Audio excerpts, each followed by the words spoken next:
Friends ನಮಸ್ತೆ, ನಾನು Mallikarjun. Welcome to ಸ್ಪರ್ಧಾ ಕರ್ನಾಟಕ ಅಕಾಡೆಮಿ ಯೂಟ್ಯೂಬ್ ಚಾನಲ್. ಸ್ನೇಹಿತರೆ, ಈಗಾಗಲೇ PC ಎಕ್ಸಾಮ್ ನೋಟಿಫಿಕೇಶನ್ ಈಗಾಗಲೇ ಹೊರ ಬಿದ್ದಿದೆ. ಅಪ್ಲಿಕೇಶನ್ ಹಾಕಲಿಕ್ಕೆ ಸ್ಟಾರ್ಟ್ ಮಾಡಿದರೆ ಆಗಸ್ಟ್ 2ನೇ ತಾರೀಕು ಎಕ್ಸಾಮ್ ಇದೆ ಅಂತ ಗೊತ್ತಿದೆ. ಆ ಎಕ್ಸಾಮ್ ಸಿಲೆಬಸ್ ಕೂಡ ನೀವು ಈಗಾಗಲೇ ನೋಡಿದರೆ.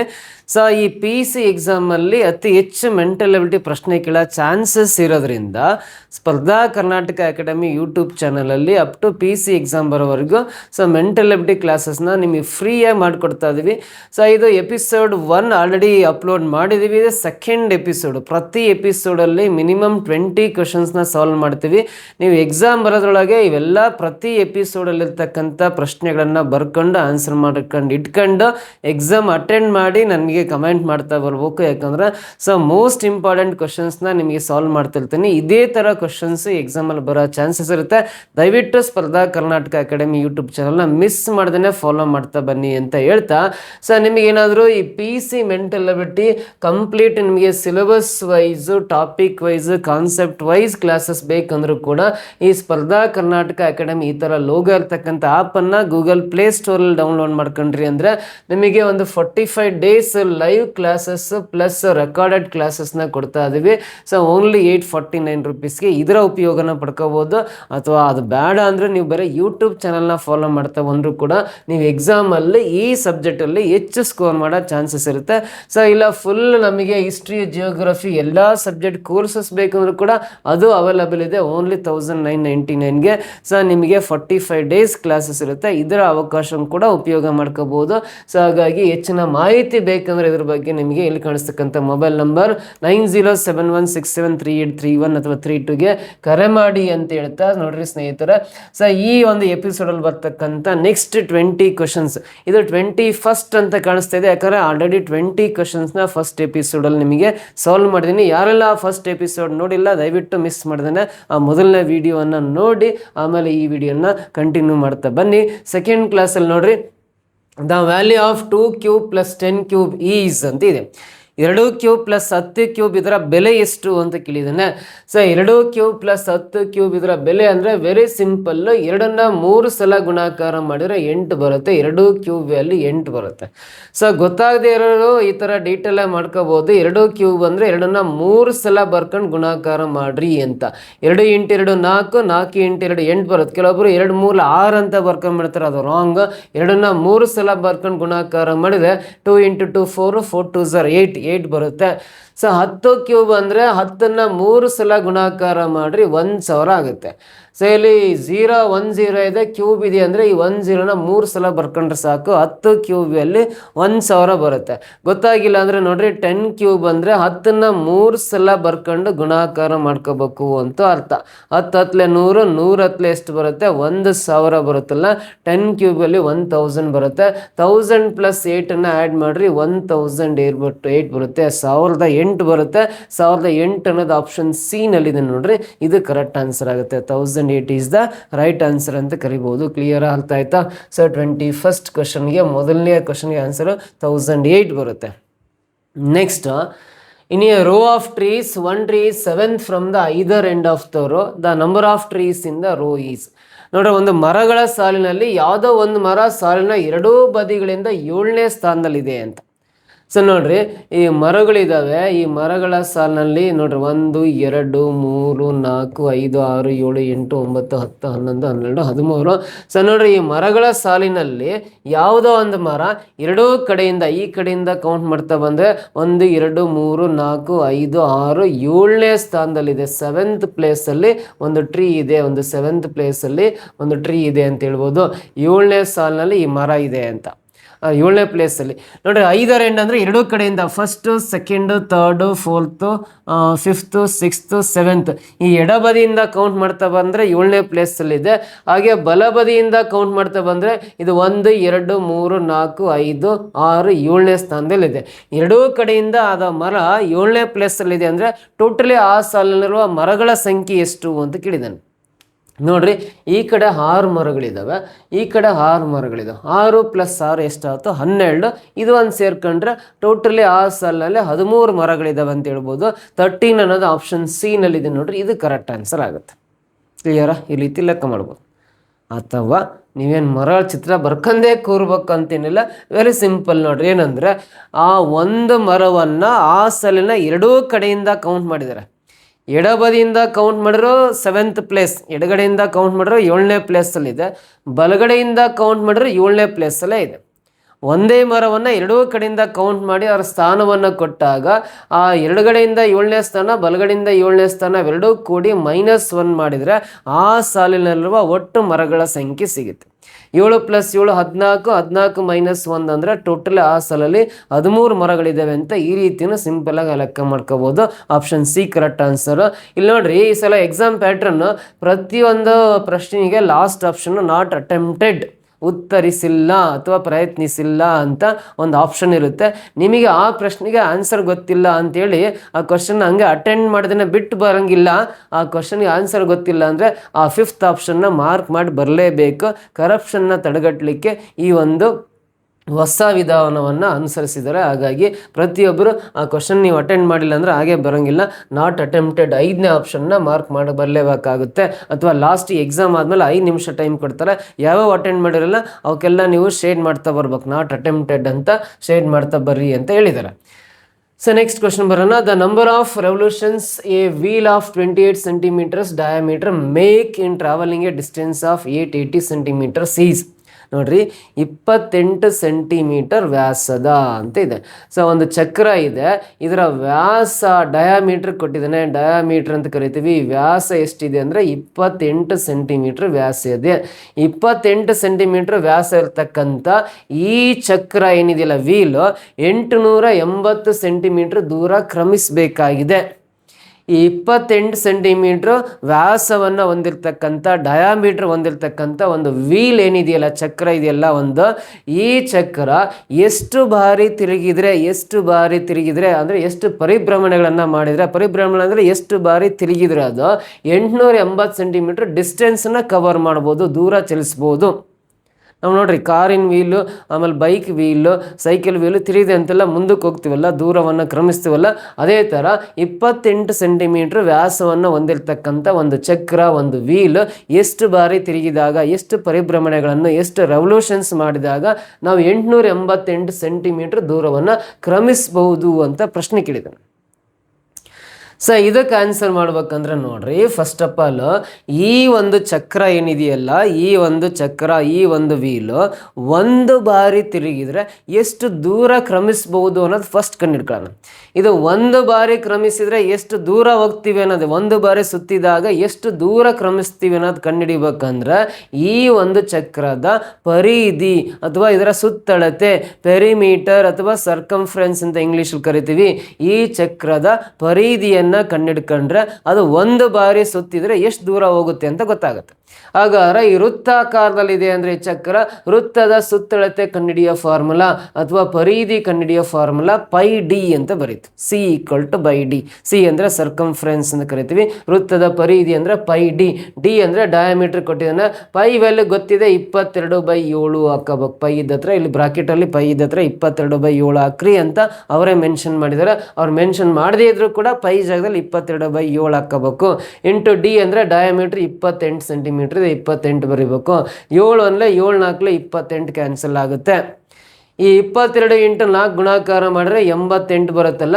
ನೋಡ್ರಿ, ಈ ಚಕ್ರ ಒಂದು ಬಾರಿ ತಿರುಗಿದ್ರೆ, ಒಂದು ಬಾರಿ ಸುತ್ತಿದಾಗ ನಾವು 88 ಸೆಂಟಿಮೀಟ್ರ್ ಮುಂದೆ ಹೋಗ್ತೀವಿ ಅಂತ. ಹಾಗಾದರೆ ಎಷ್ಟು ಬಾರಿ ತಿರುಗಿದ್ರೆ 880 ಸೆಂಟಿಮೀಟ್ರ್ ಮುಂದೆ ಹೋಗ್ತೀವಿ ಅಂದರೆ ಆ 880 ಸೆಂಟಿಮೀಟ್ರನ್ನ ಈ ಪರಿಧಿ 88ರಿಂದ ಬಾಗಿಸ್ಕೋಬೇಕು. 88 1 88 10 880 ಆಗುತ್ತೆ. ಸೊ 10 ಬಾರಿ ತಿರುಗಿದ್ರೆ ಮಾತ್ರ ಈ ಒಂದು ಚಕ್ರ 10 ಬಾರಿ ರೆವಲ್ಯೂಷನ್ಸ್ ಹಾಕಿದ್ರೆ, 10 ಬಾರಿ ಪರಿಭ್ರಮಣೆ ಮಾಡಿದರೆ ನಾವು 880 ಸೆಂಟಿಮೀಟ್ರ್ ದೂರ ಕ್ರಮಿಸ್ಬೋದು. 10 ಬಾರಿ ಅಂದರೆ ಆಪ್ಷನ್ ಬಿ ಇದೆ ನೋಡ್ರಿ, ಇದು ಸರಿಯಾದ ಉತ್ತರ ಆಗಿರುತ್ತೆ. ಈ ರೀತಿ ಈ ಲೆಕ್ಕವನ್ನು ಬಿಡಿಸ್ಬೋದು. ಇಂಪಾರ್ಟೆಂಟ್ ಕ್ವಶನ್ ಕರೆಕ್ಟಾಗಿ ನೋಡಿ. ಅಂದರೆ ನೀವು ಪ್ರತಿಯೊಂದು ಕ್ವಶನ್ನ ಸಿನಿಮಾ ನೋಡ್ತಾರ ನೋಡಿ ಸುಮ್ಮನೆ ನೋಡ್ಕೊಂತ ಹೋಗ್ಬಿಡ್ರಿ. ಒಂದು 2-3 ಕ್ವಶನ್ ನೋಡಿ ಸ್ಕಿಪ್ ಮಾಡೋಕೆ ಹೋಗ್ಬಿಡ್ರಿ. ದಯವಿಟ್ಟು ಇಂಪಾರ್ಟೆಂಟ್ ಕ್ವಶನ್ಸ್ ಪ್ರತಿಯೊಂದು ಕ್ವಶನ್ನ ಬರ್ಕೊಂಡು ಸೊಲ್ಯೂಷನ್ ಬರ್ಕೊಂಡು ಪ್ರಾಕ್ಟೀಸ್ ಮಾಡ್ತಾ ಹೋಗ್ಬೇಕು. ಹಂಗಾದ್ರೆ ಮಾತ್ರ ಈ ಕ್ಲಾಸಸ್ ನಿಮಗೆ ಹೆಲ್ಪ್ ಆಗೋದು. ಸೊ ನೆಕ್ಸ್ಟ್ ಬರೋಣ. Which number will come in the place of question mark ಅಂತ ಇದೆ. ಈ ಪ್ರಶ್ನಾರ್ಥಕ ಜಾಗದಲ್ಲಿ ಯಾವ ಸಂಖ್ಯೆ ಬರುತ್ತೆ. ಇಲ್ಲೊಂದು ನಂಬರ್ ಸೀರೀಸ್ ಇದೆ, 2 ಇದೆ, ಫಸ್ಟ್ 3 ಇದೆ, ಆಮೇಲೆ 5 ಇದೆ, ಆಮೇಲೆ 7 ಇದೆ, ಆಮೇಲೆ 11 ಇದೆ, ಆಮೇಲೆ 13 ಇದೆ, ಆಮೇಲೆ ಕ್ವಶನ್ ಮಾರ್ಕ್ ಇದೆ. ಈ ಕ್ವಶನ್ ಮಾರ್ಕ್ ಪ್ಲೇಸಲ್ಲಿ ಯಾವ ಸಂಖ್ಯೆ ಬರುತ್ತೆ ಅಂತ ನೋಡ್ರಿ. ಕೊಟ್ಟಿರೋ ನಂಬರ್ಸ್ ಫಸ್ಟ್ ಆಫ್ ಆಲ್ ಇವು ಏರಿಕೆ ಕ್ರಮ, ಆರೋಹಣ ಕ್ರಮ, ಅಸೆಂಡಿಂಗ್ ಆರ್ಡರ್ ಇದಾವೆ ಅಂದಮೇಲೆ ಇಲ್ಲಿ ಈ 13 ನಂತರ ಯಾವ ಸಂಖ್ಯೆ ಬರುತ್ತೆ. ಏರಿಕೆ ಕ್ರಮದಲ್ಲಿ ಸಂಖ್ಯೆಗಳಿದಾವೆ ಅಂದರೆ ಅಡಿಷನ್ ರೂಲ್, ಸಂಕಲನದ ನಿಯಮ ಟೆಸ್ಟ್ ಮಾಡಿದ್ರೆ 2 + 1 3 ಬರುತ್ತೆ, 3 + 2 5 ಬರುತ್ತೆ, 5 + 2 7 ಬರುತ್ತೆ, 7 + 4 11 ಬರುತ್ತೆ, 11 + 2 ಅಂದರೆ 13 ಬರುತ್ತೆ. ನೆಕ್ಸ್ಟ್ ಯಾವ ಸಂಖ್ಯೆ ಕೂಡಬೇಕು ಅಂತ ಕ್ಲಾರಿಟಿ ಗೊತ್ತಾಗಲ್ಲ, ಯಾಕಂದರೆ ಇಲ್ಲಿ 1 ಇದೆ, 2 ಇದೆ, 2 ಇದೆ, ಮತ್ತೆ 4 ಬಂತು, ಮತ್ತೆ 2 ಬಂತು, 2 ಆದಮೇಲೆ ಯಾವ ಸಂಖ್ಯೆ ಕೂಡಬೇಕಂತ ಕ್ಲಾರಿಟಿ ಗೊತ್ತಿಲ್ಲ ಅಂದರೆ ಈ ಅಡಿಷನ್ ರೂಲ್ ಪ್ರಕಾರ ಈ ಸಂಖ್ಯೆಗಳನ್ನ ಕೊಟ್ಟಿಲ್ಲ. ಆಮೇಲೆ ಇವೆಲ್ಲ ಸಂಖ್ಯೆಗಳು ಬೆಸ ಸಂಖ್ಯೆಗಳಂತ ಕರೆಯೋಣ ಅಂದರೆ ಇಲ್ಲಿ 2 ಅನ್ನೋದು ಬೆಸ ಸಂಖ್ಯೆ ಅಲ್ಲ, ಉಳಿದರವೆಲ್ಲ ಬೆಸ ಸಂಖ್ಯೆ, 2 ಮಾತ್ರ ಬೆಸ ಸಂಖ್ಯೆ ಅಲ್ಲ, ಸಮ ಸಂಖ್ಯೆ. ಹಾಗಾದರೆ ಇಲ್ಲಿ ಕೊಟ್ಟಿರೋ ನಂಬರ್ಸ್ ಇವು ಯಾವ ಥರ ನಂಬರ್ಸು ಅಂತ ನಾವು ಐಡೆಂಟಿಫೈ ಮಾಡೋದಾದ್ರೆ ವೆರಿ ಸಿಂಪಲ್, ಇದು ಅಡಿಷನ್ ರೂಲ್ ಪ್ರಕಾರ ಇಲ್ಲ ಅಂತ ಗೊತ್ತಾಯಿತು. ಮಲ್ಟಿಪ್ಲಿಕೇಶನ್ ರೂಲ್ ಅಂತ ಇಲ್ಲ ಬಿಡ್ರಿ, ಚಿಕ್ಕ ಚಿಕ್ಕ ಸಂಖ್ಯೆಗಳಿದ್ದಾವೆ, ಗುಣಾಕಾರ ನಿಯಮ ಇರೋಕ್ಕೆ ಚಾನ್ಸೇ ಇಲ್ಲ. ಈ ಸಂಖ್ಯೆಗಳನ್ನ ನೋಡಿದ ತಕ್ಷಣ ನನಗೆ ಪ್ರಾಪರಾಗ ಒಂದು ಐಡಿಯಾ ಬರೋದೇನೆಂದರೆ, ನೀವು ಬೇಸಿಕ್ಸ್ನ ಚೆನ್ನಾಗಿ ಕಲ್ತ್ರೆ, ಸಂಖ್ಯೆಗಳ ಬಗ್ಗೆ ಪರಿಚಯ ಇದ್ದರೆ ನೋಡಿದ ತಕ್ಷಣ ಇವು ಯಾವ ಸಂಖ್ಯೆಗಳು ಅಂತ ಐಡೆಂಟಿಫೈ ಮಾಡ್ಬೋದು. ಆ ಬೇಸಿಕ್ಸ್ ಎಲ್ಲ ಚೆನ್ನಾಗಿ ಕಲ್ತಿರ್ಬೇಕು. ಇವು ನೋಡಿದ ತಕ್ಷಣ ಇವೆಲ್ಲ ಎಂಥ ಸಂಖ್ಯೆಗಳು ಅಂದರೆ ಅವಿಭಾಜ್ಯ ಸಂಖ್ಯೆಗಳು. ಅವಿಭಾಜ್ಯ ಸಂಖ್ಯೆಗಳಂದ್ರೆ ಇಂಗ್ಲೀಷಲ್ಲಿ ಪ್ರೈಮ್ ನಂಬರ್ಸ್ ಅಂತ ಕರಿತೀವಿ. ಏನು ಅವಿಭಾಜ್ಯ ಸಂಖ್ಯೆಗಳಂದ್ರೆ ಬೇರೆ ಸಂಖ್ಯೆಯಿಂದ ಭಾಗವಾಗದೇ ಇರೋ ಸಂಖ್ಯೆಗಳನ್ನು ಅವಿಭಾಜ್ಯ ಸಂಖ್ಯೆಗಳು ಅಂತ ಕರಿತೀವಿ. ಹಾಗಾದ್ರೆ ಅವಿಭಾಜ್ಯ ಸಂಖ್ಯೆಗಳಂದ್ರೆ 1 ಅನ್ನೋದು ಬೇರೆ ಸಂಖ್ಯೆಯಿಂದ ಭಾಗ ಆಗಲ್ಲ, ಅವಿಭಾಜ್ಯ ಸಂಖ್ಯೆ ಅನಿಸುತ್ತೆ, ಆದರೆ 1 ಅನ್ನೋದನ್ನ ಅವಿಭಾಜ್ಯ ಸಂಖ್ಯೆಗಳ ಗುಂಪಿಗೆ ಸೇರಿಸಲ್ಲ. ಯಾಕಂದ್ರೆ 1 ಅನ್ನೋದು ವಿಶ್ವ ಸ್ಥಿರಾಂಕ ಸಂಖ್ಯೆ, ಯೂನಿವರ್ಸಲ್ ಕಾನ್ಸ್ಟೆಂಟ್. 1 ಆದ್ಮೇಲೆ ನೆಕ್ಸ್ಟ್ 2 ಅನ್ನೋದು 2ರಿಂದ ಡಿವೈಡ್ ಆಗುತ್ತೆ, ಬಟ್ ಬೇರೆ ಸಂಖ್ಯೆಯಿಂದ ಡಿವೈಡ್ ಆಗಲ್ಲ. ಹಾಗಾಗಿ ನೋಡ್ರಿ, ಪ್ರತಿಯೊಂದು ಸಂಖ್ಯೆಗಳು ಅದೇ ಸಂಖ್ಯೆಯಿಂದ ಭಾಗ ಆಗ್ತವೆ ಮತ್ತು 1ರಿಂದ ಭಾಗ ಆಗ್ತವೆ. ಆ 1 ಮತ್ತು ಅದೇ ಸಂಖ್ಯೆಯನ್ನು ಹೊರತುಪಡಿಸಿ ಬೇರೆ ಸಂಖ್ಯೆಯಿಂದ ಭಾಗವಾಗದೇ ಇರೋ ಸಂಖ್ಯೆಗಳನ್ನು ಅವಿಭಾಜ್ಯ ಸಂಖ್ಯೆಗಳು ಅಂತ ಕರಿಬೇಕು. ಹಾಗಾಗಿ 2 ಅನ್ನೋದು 2ರಿಂದ ಆಗುತ್ತೆ, 1ರಿಂದ ಆಗುತ್ತೆ, ಬಟ್ ಬೇರೆ ಸಂಖ್ಯೆಯಿಂದ ಡಿವೈಡ್ ಆಗಲ್ಲ, ಇದು ಅವಿಭಾಜ್ಯ ಸಂಖ್ಯೆ. 3 ಕೂಡ 3ರಿಂದ ಆಗುತ್ತೆ, 1ರಿಂದ ಆಗುತ್ತೆ, ಬೇರೆ ಸಂಖ್ಯೆಯಿಂದ ಭಾಗ ಆಗಲ್ಲ, ಅವಿಭಾಜ್ಯ ಸಂಖ್ಯೆ. 4 ಬೇರೆ ಸಂಖ್ಯೆಯಿಂದ ಆಗುತ್ತೆ, 2ರಿಂದ, ಹಾಗಾಗಿ ಅವಿಭಾಜ್ಯ ಸಂಖ್ಯೆಯಲ್ಲಿ ಬರೆಯಲ್ಲ 4ನ್ನ.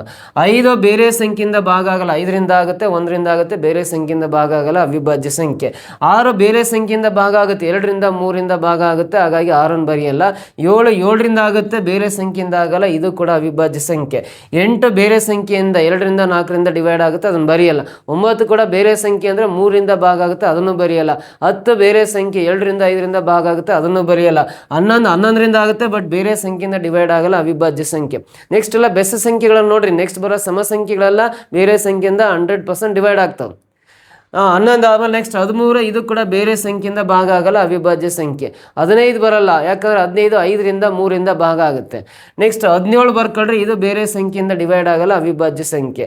17 ಆದ್ಮೇಲೆ ನೆಕ್ಸ್ಟ್ 19 ಕೂಡ ಬೇರೆ ಸಂಖ್ಯೆಯಿಂದ ಡಿವೈಡ್ ಆಗಲ್ಲ, ಅವಿಭಾಜ್ಯ ಸಂಖ್ಯೆ. 19 ಆದ್ಮೇಲೆ 21 ಬೇರೆ ಸಂಖ್ಯೆಯಿಂದ ಭಾಗ ಆಗುತ್ತೆ, 3 7 21.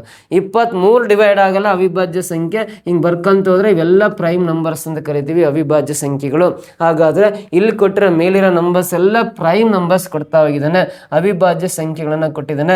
ನೋಡ್ರಿ, 2 3 5 7 11 13, 2 3 5 7 11 13 ಕಂಟಿನ್ಯೂಸ್ ಇದಾವೆ. ಅಂದ್ರೆ 13 ನಂತರ ಬರೋ ಅವಿಭಾಜ್ಯ ಸಂಖ್ಯೆ 17 ಬರುತ್ತಲ್ಲ, ಈ ಕ್ವಶನ್ ಮಾರ್ಕ್ ಪ್ಲೇಸ್ ಅಲ್ಲಿ ಬರೋ ಅವಿಭಾಜ್ಯ ಸಂಖ್ಯೆ 17.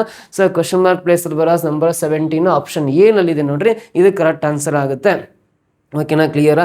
ಸೊ ನಿಮಗೆ ಅರ್ಥ ಆಗ್ತಿದೆ ಅಂದರೆ ದಯವಿಟ್ಟು ಕಮೆಂಟ್ ಬಾಕ್ಸಲ್ಲಿ ನಿಮಗೆ ಏನು ಅನಿಸುತ್ತೆ ಅದನ್ನ ಮಿಸ್ ಮಾಡ್ದನ್ನ ಕಮೆಂಟ್ ಮಾಡ್ತಾ ಬಂದರೆ ನೆಕ್ಸ್ಟ್ ಕ್ಲಾಸನ್ನು ಖಂಡಿತ ನಿಮಗೆ ಕಂಟಿನ್ಯೂ ಮಾಡ್ತೀವಿ. ನೀವೇನು ಕಮೆಂಟ್ ಮಾಡಿಲ್ಲ ಅಂದರೆ ನೆಕ್ಸ್ಟ್ ಕ್ಲಾಸ್ ಮಾಡೋದೇ ಅಲ್ಲ ನೋಡ್ರಿ. So if in a certain code language night is written as REKDX, then how will crime be written in that language? ನೋಡಿ, ಒಂದು ನಿರ್ದಿಷ್ಟ ಸಂಕೇತ ಭಾಷೆಯಲ್ಲಿ ನೈಟ್ ಅನ್ನು REKDX ಎಂದು ಬರೆದರೆ ಅದೇ ಭಾಷೆಯಲ್ಲಿ ಕ್ರೈಮ್ ಅನ್ನು ಹೇಗೆ ಬರೆಯಲಾಗುತ್ತದೆ ಅಂತ ಕೇಳಿದ್ದಾನೆ. ಸೊ ನೈಟ್ ಎಂಬ ಪದ ಇದೆ, NIGHT, ನೈಟ್ ಎಂಬ ಪದವನ್ನು ಇಲ್ಲಿ REK DX ಅಂತ ಕೋಡಿಂಗ್ ಮಾಡಿದ್ದಾರೆ, REKDX ಅಂತ. ಅದೇ ಕೋಡ್ ಲ್ಯಾಂಗ್ವೇಜ್ ಪ್ರಕಾರ ಕ್ರೈಮ್ ಎಂಬ ಪದವನ್ನು ಯಾವ ರೀತಿ ಬರೀಬಹುದು ಅಂತ ಪ್ರಶ್ನೆ ಕೇಳಿದ್ದಾನೆ. ಇದಕ್ಕೆ ಆನ್ಸರ್ ಮಾಡ್ಬೇಕಂದ್ರೆ ಇದು ಕೋಡಿಂಗ್ ಡಿಕೋಡಿಂಗ್ ಮೇಲಿರೋ ಪ್ರಶ್ನೆ ಆಗಿರೋದ್ರಿಂದ ಆಲ್ಫಾಬೆಟ್ಸ್ ಬರ್ಕೊಂಡ್ರೆ ಇದಕ್ಕೆ ನಿಮಗೆ ಕ್ಲಾರಿಟಿ ಗೊತ್ತಾಗುತ್ತೆ. ಈ ರೀತಿ ಒಂದೇ ಸಿಂಗಲ್ ಲೈನ್ ಬರೋ ಥರ ಆಲ್ಫಾಬೆಟ್ಸ್ ಬರ್ಕೊಂಡ್ರಿ ಅಂದರೆ ನಿಮಗೆ ಈ ಥರ ಕ್ವಶನ್ಸ್ಗೆ ಆನ್ಸರ್ ಮಾಡಲಿಕ್ಕೆ ಈಸಿ ಆಗುತ್ತೆ. ST ನೆಕ್ಸ್ಟ್ UVWXYZ ಬರ್ಕೊಂಡು ನೋಡಿ, N ಅಕ್ಷರಕ್ಕೆ 6 ಅಕ್ಷರ ಕೋಡಿಂಗ್ ಮಾಡಿದ್ದಾನೆ. N ಅಕ್ಷರಕ್ಕೆ 6 ಅಕ್ಷರ ಕೋಡಿಂಗ್ ಮಾಡಿದಾನಂದರೆ ಆಲ್ಫಾಬೆಟ್ಟಲ್ಲಿ N ಇಂದ ಮುಂದಕ್ಕೆ 3 ಅಕ್ಷರ ಇಲ್ಲಿ ಗ್ಯಾಪ್ ಕೊಟ್ಟು 6 ಅಕ್ಷರ ಬರ್ದಾನೆ, +3 ಗ್ಯಾಪ್ ಇದೆ. ಇದೇ ಮೆಥಡ್ ಪ್ರಕಾರ ಸಿನಿಂದ ಮುಂದಕ್ಕೆ 3 ಲೆಟರ್ಸ್ ಗ್ಯಾಪ್ ಕೊಟ್ಟು ಬರ್ಕೊಳ್ರಿ. ಸಿನಿಂದ ಮುಂದಕ್ಕೆ ಈ 3 ಲೆಟರ್ಸ್ ಗ್ಯಾಪ್ ಕೊಟ್ಟಿವಿ ಅಂದರೆ G ಅಕ್ಷರ ಬರುತ್ತೆ. G ಬರೀತದೆ. ನಮಗೆ ಬೇಕಾಗಿರೋ ಆನ್ಸರಲ್ಲಿ ಮೊದಲನೇ ಅಕ್ಷರ G ಇದೆ, ಇಲ್ಲಿ ಇಲ್ಲಿ S ಇರೋದ್ರಿಂದ ಇದು ಲಾಂಗ್. ಸೆಕೆಂಡ್ ಐಗೆ ಈ ಅಕ್ಷರ ಬರ್ದಾನೆ ಅಂದ್ರೆ ಐನಿಂದ ಹಿಂದಕ್ಕೆ 3 ಅಕ್ಷರ ಗ್ಯಾಪ್ ಕೊಟ್ಟು ಈ ಬರ್ದಾನೆ, ಹಾಗಾಗಿ -3 ಬರೀತಾರೆ. ಇಲ್ಲೂ ಕೂಡ ನಾವು 6ರಿಂದ ಹಿಂದಕ್ಕೆ 3 ಅಕ್ಷರ ಗ್ಯಾಪ್ ಕೊಟ್ಟು ಬರೆಯೋಣ. 6ರಿಂದ ಹಿಂದಕ್ಕೆ 1 2 3 ಅಕ್ಷರ ಗ್ಯಾಪ್ ಕೊಟ್ಟು ಬರೆದ್ರೆ N ಅಕ್ಷರ ಬರುತ್ತೆ. ನಮಗೆ ಬೇಕಾಗಿರೋ ಆನ್ಸರಲ್ಲಿ ಫಸ್ಟ್ 2 ಲೆಟರ್ GN ಬರುತ್ತೆ, ಅಲ್ಲಿ GN ಎಲ್ಲ ಕಡೆ ಇದೆ.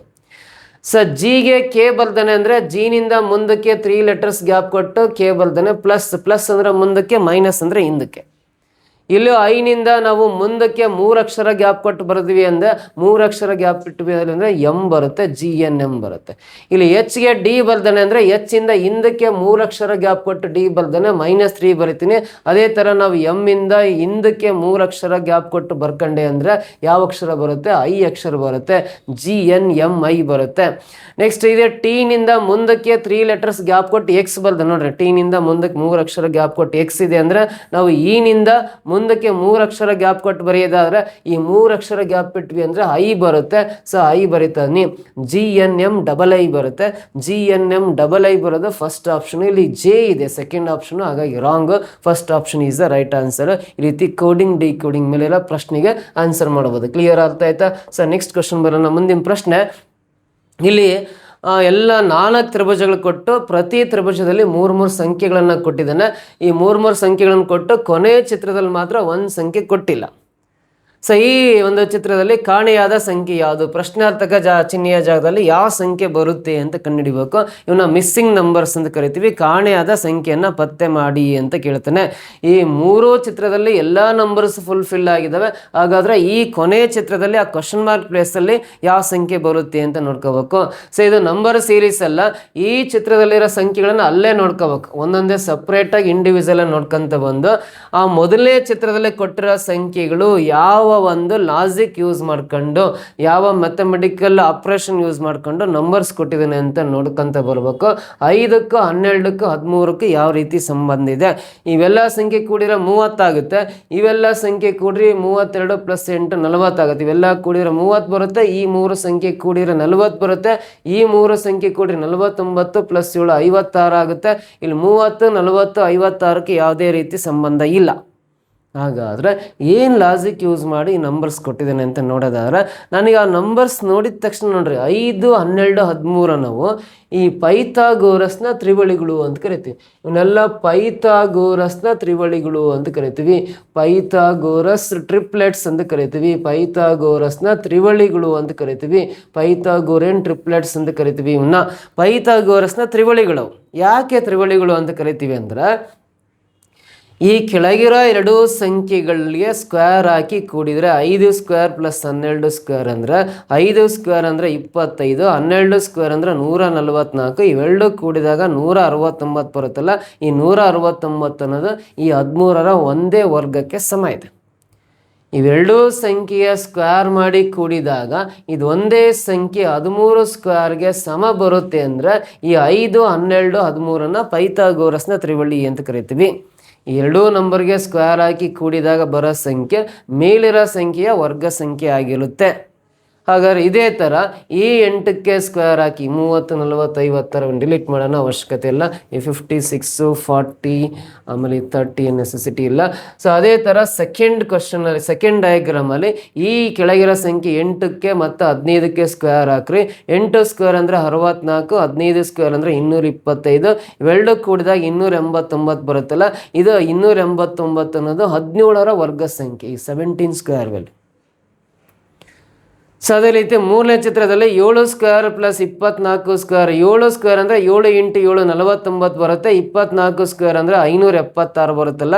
ಸೊ ನೀವು ಬೇಸಿಕ್ ಸ್ಕ್ವೇರ್ಸು ಕ್ಯೂಬ್ಸನ್ನ ಅಟ್ಲೀಸ್ಟ್ ಒಂದಿಷ್ಟು ಕಲ್ತ್ಕೊಳ್ಳೇಬೇಕಾಗುತ್ತೆ. ಸೊ 7 ಸ್ಕ್ವೇರ್ ಅಂದರೆ 49, 24 ಸ್ಕ್ವೇರ್ ಅಂದರೆ 24 ಇಂಟು 24 576 ಆಗುತ್ತೆ. ಇವೆರಡು ಕೂಡಿದಾಗ 625 ಬರುತ್ತಲ್ಲ. ಈ 625 25ರ ವರ್ಗ, ಹಾಗಾಗಿ ಮೇಲ್ಗಡೆ 25 ಕೊಟ್ಟಿದೆ. ಹಾಗಾದರೆ ಇದೇ ಲಾಜಿಕ್ ಯೂಸ್ ಮಾಡ್ಕೊಂಡು ಇಲ್ಲಿ ಕ್ವಶನ್ ಮಾರ್ಕ್ ಪ್ಲೇಸ್ಗಳ ಸಂಖ್ಯೆ ಕಂಡುಹಿಡಿಯೋದಾದ್ರೆ 9 ಸ್ಕ್ವೇರ್ ಎಷ್ಟಾಗುತ್ತೆ, 40 ಸ್ಕ್ವೇರ್ ಎಷ್ಟಾಗುತ್ತೆ. 9 ಸ್ಕ್ವೇರ್ ಅಂದರೆ 9 ಇಂಟು 9 81 ಬರುತ್ತೆ. 40 ಸ್ಕ್ವೇರ್ ಅಂದರೆ 4 ಸ್ಕ್ವೇರ್ ಅಂದರೆ 16, 2 0 ಲಾಸ್ಟಿಗೆ ಬರುತ್ತೀನಿ. ಇವೆರಡು ಕೂಡಿದಾಗ 1681 ಬರುತ್ತೆ. 1681 ಅಂದರೆ ಇದು 41 ಸ್ಕ್ವೇರ್ ವ್ಯಾಲ್ಯೂ 1681 ಆಗುತ್ತೆ. 41 ಇಂಟು 41 ಗುಣಾಕಾರ ಮಾಡಿರಿ 1681 ಕರೆಕ್ಟ್ ಬರುತ್ತೆ. 41 ಇಂಟು 41 ಮಲ್ಟಿಪ್ಲಿಕೇಶನ್ ಮಾಡಿರಿ 1681 ಕರೆಕ್ಟ್ ಬರುತ್ತೆ ಅಂದಮೇಲೆ ಸೊ ಈ ಕ್ವಶನ್ ಮಾರ್ಕ್ ಪ್ಲೇಸಲ್ಲಿ ಎಷ್ಟು ಬರುತ್ತೆ, 41 ಬರುತ್ತೆ. 41 ಅನ್ನೋದು ಆಪ್ಷನ್ ಏನಲ್ಲಿದೆ, ಇದು ಕರೆಕ್ಟ್ ಆನ್ಸರ್. ಅಥವಾ ಇಲ್ಲಿ ಬಿಡಿ ಸ್ಥಾನದಲ್ಲಿ ಒಂದಿದೆ ಅಂದರೆ ಸ್ಕ್ವೇರ್ ರೂಟಲ್ಲಿ ಬಿಡಿ ಸ್ಥಾನದಲ್ಲಿ ಒಂದಿರೋ ಸಂಖ್ಯೆನೇ ಆಗಿರುತ್ತೆ. ಸ್ಕ್ವೇರ್ ರೂಟಲ್ಲಿ ಬಿಡಿ ಸ್ಥಾನದಲ್ಲಿ ಒಂದಿರೋ ಸಂಖ್ಯೆ ಅಂದರೆ ಇದು 41, ಆಪ್ಷನ್ ಎ ಕರೆಕ್ಟ್ ಆನ್ಸರ್ ಅಂತ ಈ ಮೆಥಡಲ್ಲಿ ನಾವು ಇಲ್ಲಿ ಬಿಟ್ಟು ಹೋಗಿರೋ ಸಂಖ್ಯೆಯನ್ನು ಪತ್ತೆ ಮಾಡ್ತೀವಿ. Clear, option A is the right answer ಅಂತ ಕರಿತೀವಿ. ನೆಕ್ಸ್ಟ್ ಕ್ವಶನ್ ಬರೋಣ. How much simple interest will ₹2000 earn in 18 months at 6% per annum ಅಂತ ಇದೆ. ನೋಡ್ರಿ, 6% ಬಡ್ಡಿ ದರದಲ್ಲಿ 18 ತಿಂಗಳಿಗೆ ₹2000 ಎಷ್ಟು ಸರಳ ಬಡ್ಡಿ ಬರುತ್ತೆ ಅಂತ ಹೇಳಿದೆ. ಸೊ ನೋಡ್ರಿ, ಸರಳ ಬಡ್ಡಿ ₹2000 18 ತಿಂಗಳಿಗೆ ಎಷ್ಟು ಸರಳ ಬಡ್ಡಿ ಬರುತ್ತೆ ಅಂತ ಕ್ವಶನ್ ಕೇಳಿದಾನೆ. ಇದನ್ನ ಸಿಂಪಲ್ ಅಂದರೆ ನೋಡ್ರಿ, ಇದು ಅಸಲು 2000, ಆಮೇಲೆ ಬಡ್ಡಿ ಅದರ 6% ಇದೆಯಲ್ಲ, ಇದು ಪರ್ಸೆಂಟೇಜಲ್ಲಿದೆ ಅಂದರೆ ಈ 2000ದಲ್ಲಿರೋ ಕೊನೆ 2 ಡಿಲೀಟ್ ಮಾಡಿರಿ ಅಂತ ಹೇಳಿದ್ನು. ಸಿಂಪಲ್ ಆನ್ಸರ್ ಮಾಡ್ಬೇಕಂದ್ರೆ 2000ದಲ್ಲಿ ಕೊನೆ 2 ತೆಗೆದುಬಿಟ್ಟು ಬಡ್ಡಿ ಅದರ 6% ಇದೆಯಲ್ಲ, ಈ 20 ಉಳ್ಕೊಂಡಿದೆಯಲ್ಲ, 20 ಇಂಟು ಈ ಬಡ್ಡಿ ಅದರ ರೇಟ್ ಆಫ್ ಇಂಟ್ರೆಸ್ಟ್ 6ನ್ನು ಮಲ್ಟಿಪ್ಲೈ ಮಾಡಿರಿ, 20 ಇಂಟು 6 ಗುಣಾಕಾರ ಮಾಡಿರಿ, 26ಲೆ 120 ಬರುತ್ತಲ್ಲ. ಈ 120 ರೂಪಾಯಿ ಅನ್ನೋದು 1 ವರ್ಷದ ಬಡ್ಡಿ ಇದೆ. ಯಾವಾಗಲೂ 1 ಇಯರ್ಗೆ 120 ರೂಪಾಯಿ ಬಡ್ಡಿ ಬರುತ್ತೆ. ಸೊ ಈ 120 ಅನ್ನೋದು 1 ವರ್ಷ ಅಂದರೆ 12 ತಿಂಗಳಿಗೆ 120 ರೂಪಾಯಿ ಬಡ್ಡಿ ಅಂತ. 12 ತಿಂಗಳಿಗೆ 120 ರೂಪಾಯಿ ಬಡ್ಡಿ ಆದರೆ ಇಲ್ಲಿ ಕೇಳಿರೋದು 18 ತಿಂಗಳಿಗೆ ಎಷ್ಟು ಅಂತ ಕೇಳಿದಾನೆ. ಇಂಟು 18 ಆಗ್ತದೆ. 12 ತಿಂಗಳಿಗೆ 120 ರೂಪಾಯಿ ಆದರೆ 18 ತಿಂಗಳಿಗೆ ಎಷ್ಟು ಅಂತ ನೋಡ್ರಿ. 12 1 12 10 120 ಕ್ಯಾನ್ಸಲ್, 18 ಇಂಟು 10 ಗುಣಿಸ್ರಿ, 18 10 180 ರೂಪಾಯಿ ಬರುತ್ತಲ್ಲ. ಸೊ ಇಲ್ಲಿ 18 ತಿಂಗಳಿಗೆ ಬರ್ತಕ್ಕಂಥ ಬಡ್ಡಿ, ಸರಳ ಬಡ್ಡಿ ಎಷ್ಟು ಅಂದರೆ 180 ರೂಪಾಯಿ ಬರುತ್ತೆ. ಆಪ್ಷನ್ ಸಿ ಇದೆಯಲ್ಲ, ಅದು ಕರೆಕ್ಟ್ ಆನ್ಸರ್ ಆಗುತ್ತೆ. Option C is the right answer ಅಂತ ಕರಿತೀವಿ. ಈ ರೀತಿ ಸಿಂಪಲ್ಲಾಗಿ ನಾವು ಆನ್ಸರ್ ಮಾಡ್ಬೋದು. ಇಲ್ಲ ಇದನ್ನು ನೀವು ಸ್ಕೂಲ್ ಮೆಥಡ್ಸಲ್ಲಿ ಮಾಡೋದಾದ್ರೆ I=PTR/100 ಅಂತ ಇದೆ. PTR/100 ಬರೀಬೇಕು. ಸರಳ ಬಡ್ಡಿ ಕಂಡುಹಿಡಿಬೇಕಂದ್ರೆ ಪ್ರಿನ್ಸಿಪಲ್ ಅಮೌಂಟ್ ಪ್ರಶ್ನೆಯಲ್ಲಿ ಕೊಟ್ಟಿದ್ದಾನೆ, 2000 ರೂಪಾಯಿ ಬರೀಬೇಕು. P ಅಂದರೆ ಪ್ರಿನ್ಸಿಪಲ್, ಅಸಲು 2000. T ಅಂದರೆ ಟೈಮ್ ಡ್ಯೂರೇಷನ್ 18 ತಿಂಗಳಿದೆ, 18 ಬರೆಯೋಣ. R ಅಂದರೆ ಬಡ್ಡಿ ಅದರ ಇಲ್ಲಿ 6% ಇದೆ, 6 ಬರೆಯೋಣ. ಡಿವೈಡ್ ಬೈ 100 ಬರ್ಕೊಂಡು ನೋಡ್ರಿ, ಟೈಮನ್ನು ನಾವು ತಿಂಗಳು ಲೆಕ್ಕದಲ್ಲಿ ಬರ್ಕೊಂಡಾಗ ಡಿವೈಡ್ ಬೈ ಕೆಳಗಡೆ 12 ಬರೀಬೇಕು. ಯಾಕಂದ್ರೆ ಒಂದು ವರ್ಷಕ್ಕೆ 12 ತಿಂಗಳಲ್ಲ, ಡಿವೈಡ್ ಬೈ 12 ಹಾಕಲೇಬೇಕು. ಹಾಕಿಲ್ಲ ಅಂದರೆ ನಿಮ್ಮ ಆನ್ಸರ್ ರಾಂಗ್ ಆಗುತ್ತೆ. ಸೊ ಟೈಮನ್ನು ಮಂತ್ ಲೆಕ್ಕದಲ್ಲಿ ಕೊಟ್ಟಾಗ ಡಿವೈಡ್ ಬೈ 12 ಹಾಕಲೇಬೇಕು. 1 ವರ್ಷಕ್ಕೆ 12 ತಿಂಗಳಲ್ಲ, 12 ಬರೀಲೇಬೇಕು. ಇವಾಗ ಸಿಂಪ್ಲಿಫೈ ಮಾಡಿರಿ, ಇಲ್ಲಿರೋ 2 ಕ್ಯಾನ್ಸಲ್ ಆಗುತ್ತೆ. 6 1 6 2 12 ಕ್ಯಾನ್ಸಲ್ ಆಗುತ್ತೆ. ಆಮೇಲೆ 2 1 2 9 18 ಕ್ಯಾನ್ಸಲ್ ಆಗುತ್ತೆ. ಕೆಳಗಡೆ ಏನಿಲ್ಲ, ಒಂದಿದೆ, ಅವಶ್ಯಕತೆ ಇಲ್ಲ. ಈ 20 ಇಂಟು 9 ಇಂಟು 1 ಗುಣಿಸಿದ್ರೆ 1 9 9 ಆಗುತ್ತೆ. 20 ಇಂಟು 9 ಗುಣಾಕಾರ ಮಾಡಿದ್ರೆ 180 ಬರುತ್ತಲ್ಲ. ಸರಳ ಬಡ್ಡಿ 18 ತಿಂಗಳಿಗೆ 180 ರೂಪಾಯಿ ಬರುತ್ತೆ. ಈ ಥರ ಫಾರ್ಮುಲಾ ಹಾಕೊಂಡು ಮಾಡ್ಬೋದು, ಅಥವಾ ಡೈರೆಕ್ಟಾಗಿ ಆನ್ಸರ್ ಆದರೂ ಮಾಡ್ಬೋದು. ಸೇಮ್ ಆನ್ಸರ್ ಬರುತ್ತೆ. Option C is the right answer ಅಂತ ಕರಿತೀವಿ. ಕ್ಲಿಯರ್, ಅರ್ಥ ಆಯ್ತಾ? ಸೊ ನೆಕ್ಸ್ಟ್ ಮುಂದಿನ ಪ್ರಶ್ನೆ ಬನ್ನಿ. In a row of 16 bytes, when Prakash was shifted by 2 places towards left, he became 7 from the left end. What was his earlier position from the right end of the row? ನೋಡಿ, ಒಂದು ಸಾಲಲ್ಲಿ 14 ಜನ ಹುಡುಗರಿದ್ದಾರೆ. 14 ಜನ ಸುಮ್ಮನೆ ನಿಮಗೆ clarity ಸಿಗಲ್ಲ ಅಂದರೆ 1 2 3 4 5 6 7 8 9 10 11 12 13 14 15 16 practical method. 16 ಜನ ಹುಡುಗರಿದ್ದಾರೆ ಅಂದರೆ ಒಂದು 16 ಗೀಟ್ ಹಾಕೊಂಡ್ಬಿಡ್ತೇನೆ. 16 ಜನ ಹುಡುಗರಿದ್ದಾರೆ. ಪ್ರಕಾಶ್ 2 ಸ್ಥಾನ ಎಡಕ್ಕೆ ಸ್ಥಳಾಂತರಿಸಲ್ಪಟ್ಟಾಗ ಅವನು ಎಡ ತುದಿಯಿಂದ 7ನೇ ಸ್ಥಾನ ಪಡೆದನು. ನೋಡ್ರಿ, 2 ಸ್ಥಾನ ಎಡಕ್ಕೆ. ಸೊ ನೋಡ್ರಿ, ಈ ಥರ ಪ್ಲೇಸ್ ಅಂದರೆ ಇದು ಲೆಫ್ಟು ರೈಟು ಅಂತ ನೋಡ್ರಿ. ಒಂದು ಪ್ಲೇಸಲ್ಲಿ ಕೂತೀನಂದರೆ ಎಲ್ಲರೂ ಉತ್ತರಕ್ಕೆ ಮುಖ ಮಾಡಿದ್ದಾರೆ ಅಂದ್ಕೊಳ್ಳೋಣ. ಪ್ರಶ್ನೆಯಲ್ಲಿ ಏನಿಲ್ಲ, ನಾವು ಎಲ್ಲರೂ ಉತ್ತರಕ್ಕೆ ಅಂದರೆ ನಾರ್ತಿಗೆ ಫೇಸ್ ಮಾಡಿದ್ದಾರೆ ಅಂತೇಳಿ ಆರೋ ಮಾರ್ಕಿಂಗ್ ತೋರ್ಸೋಣ. 16 ಜನ ಒಂದು ಸಾಲಲ್ಲಿ ಕೂತ್ಕೊಂಡಿದ್ದಾರೆ. ಸೊ ಎಡಕ್ಕೆ ಅಂದರೆ ನನ್ನ ಲೆಫ್ಟ್ ಹ್ಯಾಂಡ್ ಇದೆಯಲ್ಲ, ಈ ಥರ ಎಡಕ್ಕೆ 2 ಸ್ಥಾನ ಹೋದಾದ್ಮೇಲೆ ಅವನು ಎಡಬದಿಯಿಂದ 7ನೇ ಸ್ಥಾನ ಪಡೆದನು ಅಂತ ಇದೆ. ಸೊ ಈ ಸಾಲಿನ ಎಡಬದಿ ಅಂದರೆ ನೋಡ್ರಿ, ಈ ಸಾಲಿನ ಎಡಬದಿ ಈ ಕಡೆಯಿಂದ ಕೌಂಟ್ ಮಾಡ್ರಿ, ಇದು ಎಡಬದಿ ಅಂತ ಕರಿತೀವಿ, ಲೆಫ್ಟ್ ಎಂಡ್ ಅಂತ ಕರಿತೀವಿ. ಈ ಕಡೆಯಿಂದ ಕೌಂಟ್ ಮಾಡ್ರೆ ಅದು ಬಲಬದಿ ಅಂತ ಕರಿತೀವಿ, ರೈಟ್ ಎಂಡ್ ಅಂತ ಕರಿತೀವಿ. ಅವನು 2 ಸ್ಥಾನ ಎಡಕ್ಕೆ ಸ್ಕಿಪ್ ಆದಾಗ, 2 ಸ್ಥಾನ ಎರಡು ಸ್ಥಾನ ಲೆಫ್ಟಿಗೆ ಶಿಫ್ಟ್ ಆದಾಗ ಅವನು ಎಡಬದಿಯಿಂದ 7ನೇ ಪ್ಲೇಸಲ್ಲಿ ಇದ್ದಾನೆ ಅಂದರೆ ನೋಡ್ರಿ, 1 2 3 4 5 6 7ನೇ ಪ್ಲೇಸಲ್ಲಿ ಇದ್ದಾನೆ, 7th ಪ್ಲೇಸಲ್ಲಿ ಇದ್ದಾನೆ. ಯಾವಾಗ 7th ಪ್ಲೇಸಲ್ಲಿ ಬರ್ತಾನೆ ಅಂದರೆ ಅವನು ಲೆಫ್ಟಿಗೆ 2 ಪ್ಲೇಸ್ ಶಿಫ್ಟ್ ಆದರೆ, 2 ಸ್ಥಾನಗಳನ್ನು ಲೆಫ್ಟಿಗೆ ಶಿಫ್ಟ್ ಆದರೆ, ಲೆಫ್ಟಿಗೆ 2 ಸ್ಥಾನಗಳನ್ನು ಶಿಫ್ಟ್ ಆದರೆ ಅವನು 7ನೇ ಪ್ಲೇಸಿಗೆ ಬರ್ತಾನೆ ಅಂತ. ಸೊ 2 ಪ್ಲೇಸ್ ಲೆಫ್ಟಿಗೆ ಶಿಫ್ಟ್ ಆಗಿದೆ ಅಂದರೆ ನೋಡ್ರಿ, ಮೊದಲಿರೋ ಪ್ಲೇಸ್ ಇದು 9ನೇ ಸ್ಥಾನದಲ್ಲಿ ಇರ್ತಾನೆ, 9th ಪ್ಲೇಸಲ್ಲಿ ಇರ್ತಾನೆ. 9th ಪ್ಲೇಸಿಂದ 2 ಪ್ಲೇಸ್ ಶಿಫ್ಟ್ ಆದ ಅಂದರೆ ಅವನು ಎಡಬದಿಯಿಂದ 7ನೇ ಪ್ಲೇಸಲ್ಲಿ ಇರ್ತಾನೆ. ಇದು ಪ್ರೀವಿಯಸ್ ಸ್ಟಾರ್ಟಿಂಗ್ ಇರ್ತಕ್ಕಂಥ ಪ್ಲೇಸ್. ಇದು ಸ್ಟಾರ್ಟಿಂಗ್ ಅವನು 9th ಪ್ಲೇಸಲ್ಲಿ ಇದ್ದ, 2 ಸ್ಥಾನ ಲೆಫ್ಟಿಗೆ ಅಂದರೆ ಈ ಕಡೆಗೆ 2ನೇ ಪ್ಲೇಸ್ ಸ್ಥಾನವನ್ನು ಶಿಫ್ಟ್ ಆದ ಅಂದರೆ ಅವನು ಎಡಬದಿಯಿಂದ 7ನೇ ಸ್ಥಾನದಲ್ಲಿ ಇದ್ದಾನೆ ಅಂತ ಈ ಪ್ರಶ್ನೆ ಹೇಳಿರೋದು. ಬಟ್ ಅಲ್ಲಿ ಕೇಳಿರೋದು, ಹಾಗಾದರೆ ಆ ಸಾಲಿನ ಬಲ ತುದಿಯಿಂದ ಅವನ ಹಿಂದಿನ ಸ್ಥಾನ ಅಂದರೆ ಮೊದಲಿಗಿರೋ ಪ್ಲೇಸ್ ಇದೆ, ಸ್ಟಾರ್ಟಿಂಗ್ ಇರೋ ಪ್ಲೇಸ್ ಈ ಪ್ಲೇಸ್, ಬಲಬದಿಯಿಂದ ಎಷ್ಟನೇ ಪ್ಲೇಸಲ್ಲಿದ್ದ ಸ್ಟಾರ್ಟಿಂಗ್ ಅಂತ ಕೇಳಿದಲ್ಲ, ಬಲಬದಿಯಿಂದ ಎಣಿಸ್ತಾ ಬರೀ 1 2 3 4 5 6 7 8ನೇ ಪ್ಲೇಸಲ್ಲಿದ್ದ. 8th ಪ್ಲೇಸ್ ನೋಡ್ರಿ, ಆಪ್ಷನ್ ಡಿ ನಲ್ಲಿದೆ ನೋಡ್ರಿ, ಇದು ಕರೆಕ್ಟ್ ಆನ್ಸರ್. ಅವ್ನು ಬಲಬದಿಯಿಂದ 8ನೇ ಸ್ಥಾನದಲ್ಲಿದ್ದಾನೆ ಅಂತ ಹೇಳ್ಬೋದು. 1st 2nd 3rd 4th 5th 6th 7th 8th starting ಅವನು ಬಲಬದಿಯಿಂದ 8ನೇ ಪ್ಲೇಸಲ್ಲಿದ್ದ. ಇವಾಗ ಇಲ್ಲಿಂದ ಲೆಫ್ಟಿಗೆ 2 ಸ್ಥಾನ ಶಿಫ್ಟ್ ಆದಾಗ ಎಡಬದಿಯಿಂದ 7ನೇ ಸ್ಥಾನದಲ್ಲಿದ್ದಾನೆ ಅಂತ ಅರ್ಥ. ಹಿಂದಿನ ಸ್ಥಾನ ಅಂದರೆ ಮೊದಲಿಗಿದ್ದ ಪ್ಲೇಸ್, ಬಲಬದಿಯಿಂದ 8ನೇ ಸ್ಥಾನದಲ್ಲಿದ್ದಾನೆ. Option D correct answer. Practical ಆಗಿ ಇದನ್ನ ಆನ್ಸರ್ ಮಾಡ್ಬೋದು. ನೆಕ್ಸ್ಟ್ ಪ್ರಶ್ನೆ ಬರೋಣ. ಮುಂದಿನ ಪ್ರಶ್ನೆ, if C denotes plus, D denotes into, E denotes divide by and F denotes minus then ಅಂತ ಇದೆ. ಅಂದರೆ ಸಿ ಅಂದರೆ ಪ್ಲಸ್, ಡಿ ಅಂದರೆ ಇಂಟು, ಇ ಅಂದರೆ ಡಿವೈಡ್ ಬೈ ಸೂಚಿಸಿದ್ದಾರೆ, ಎಫ್ ಮೈನಸ್ ಅನ್ನು ಸೂಚಿಸಿದ್ದಾರೆ. ಆಗ ಈ 3 ಸಮೀಕರಣದಲ್ಲಿ 1st 2nd 3rd 3ರಲ್ಲಿ ಯಾವ್ದು ಸರಿ ಇದೆ, ಯಾವುದು ಸರಿ ಇಲ್ಲ ಅಂದರೆ ನನ್ ಆಫ್ ದೀಸ್ ಆನ್ಸರ್ ಮಾಡ್ರಿ ಅಂತ.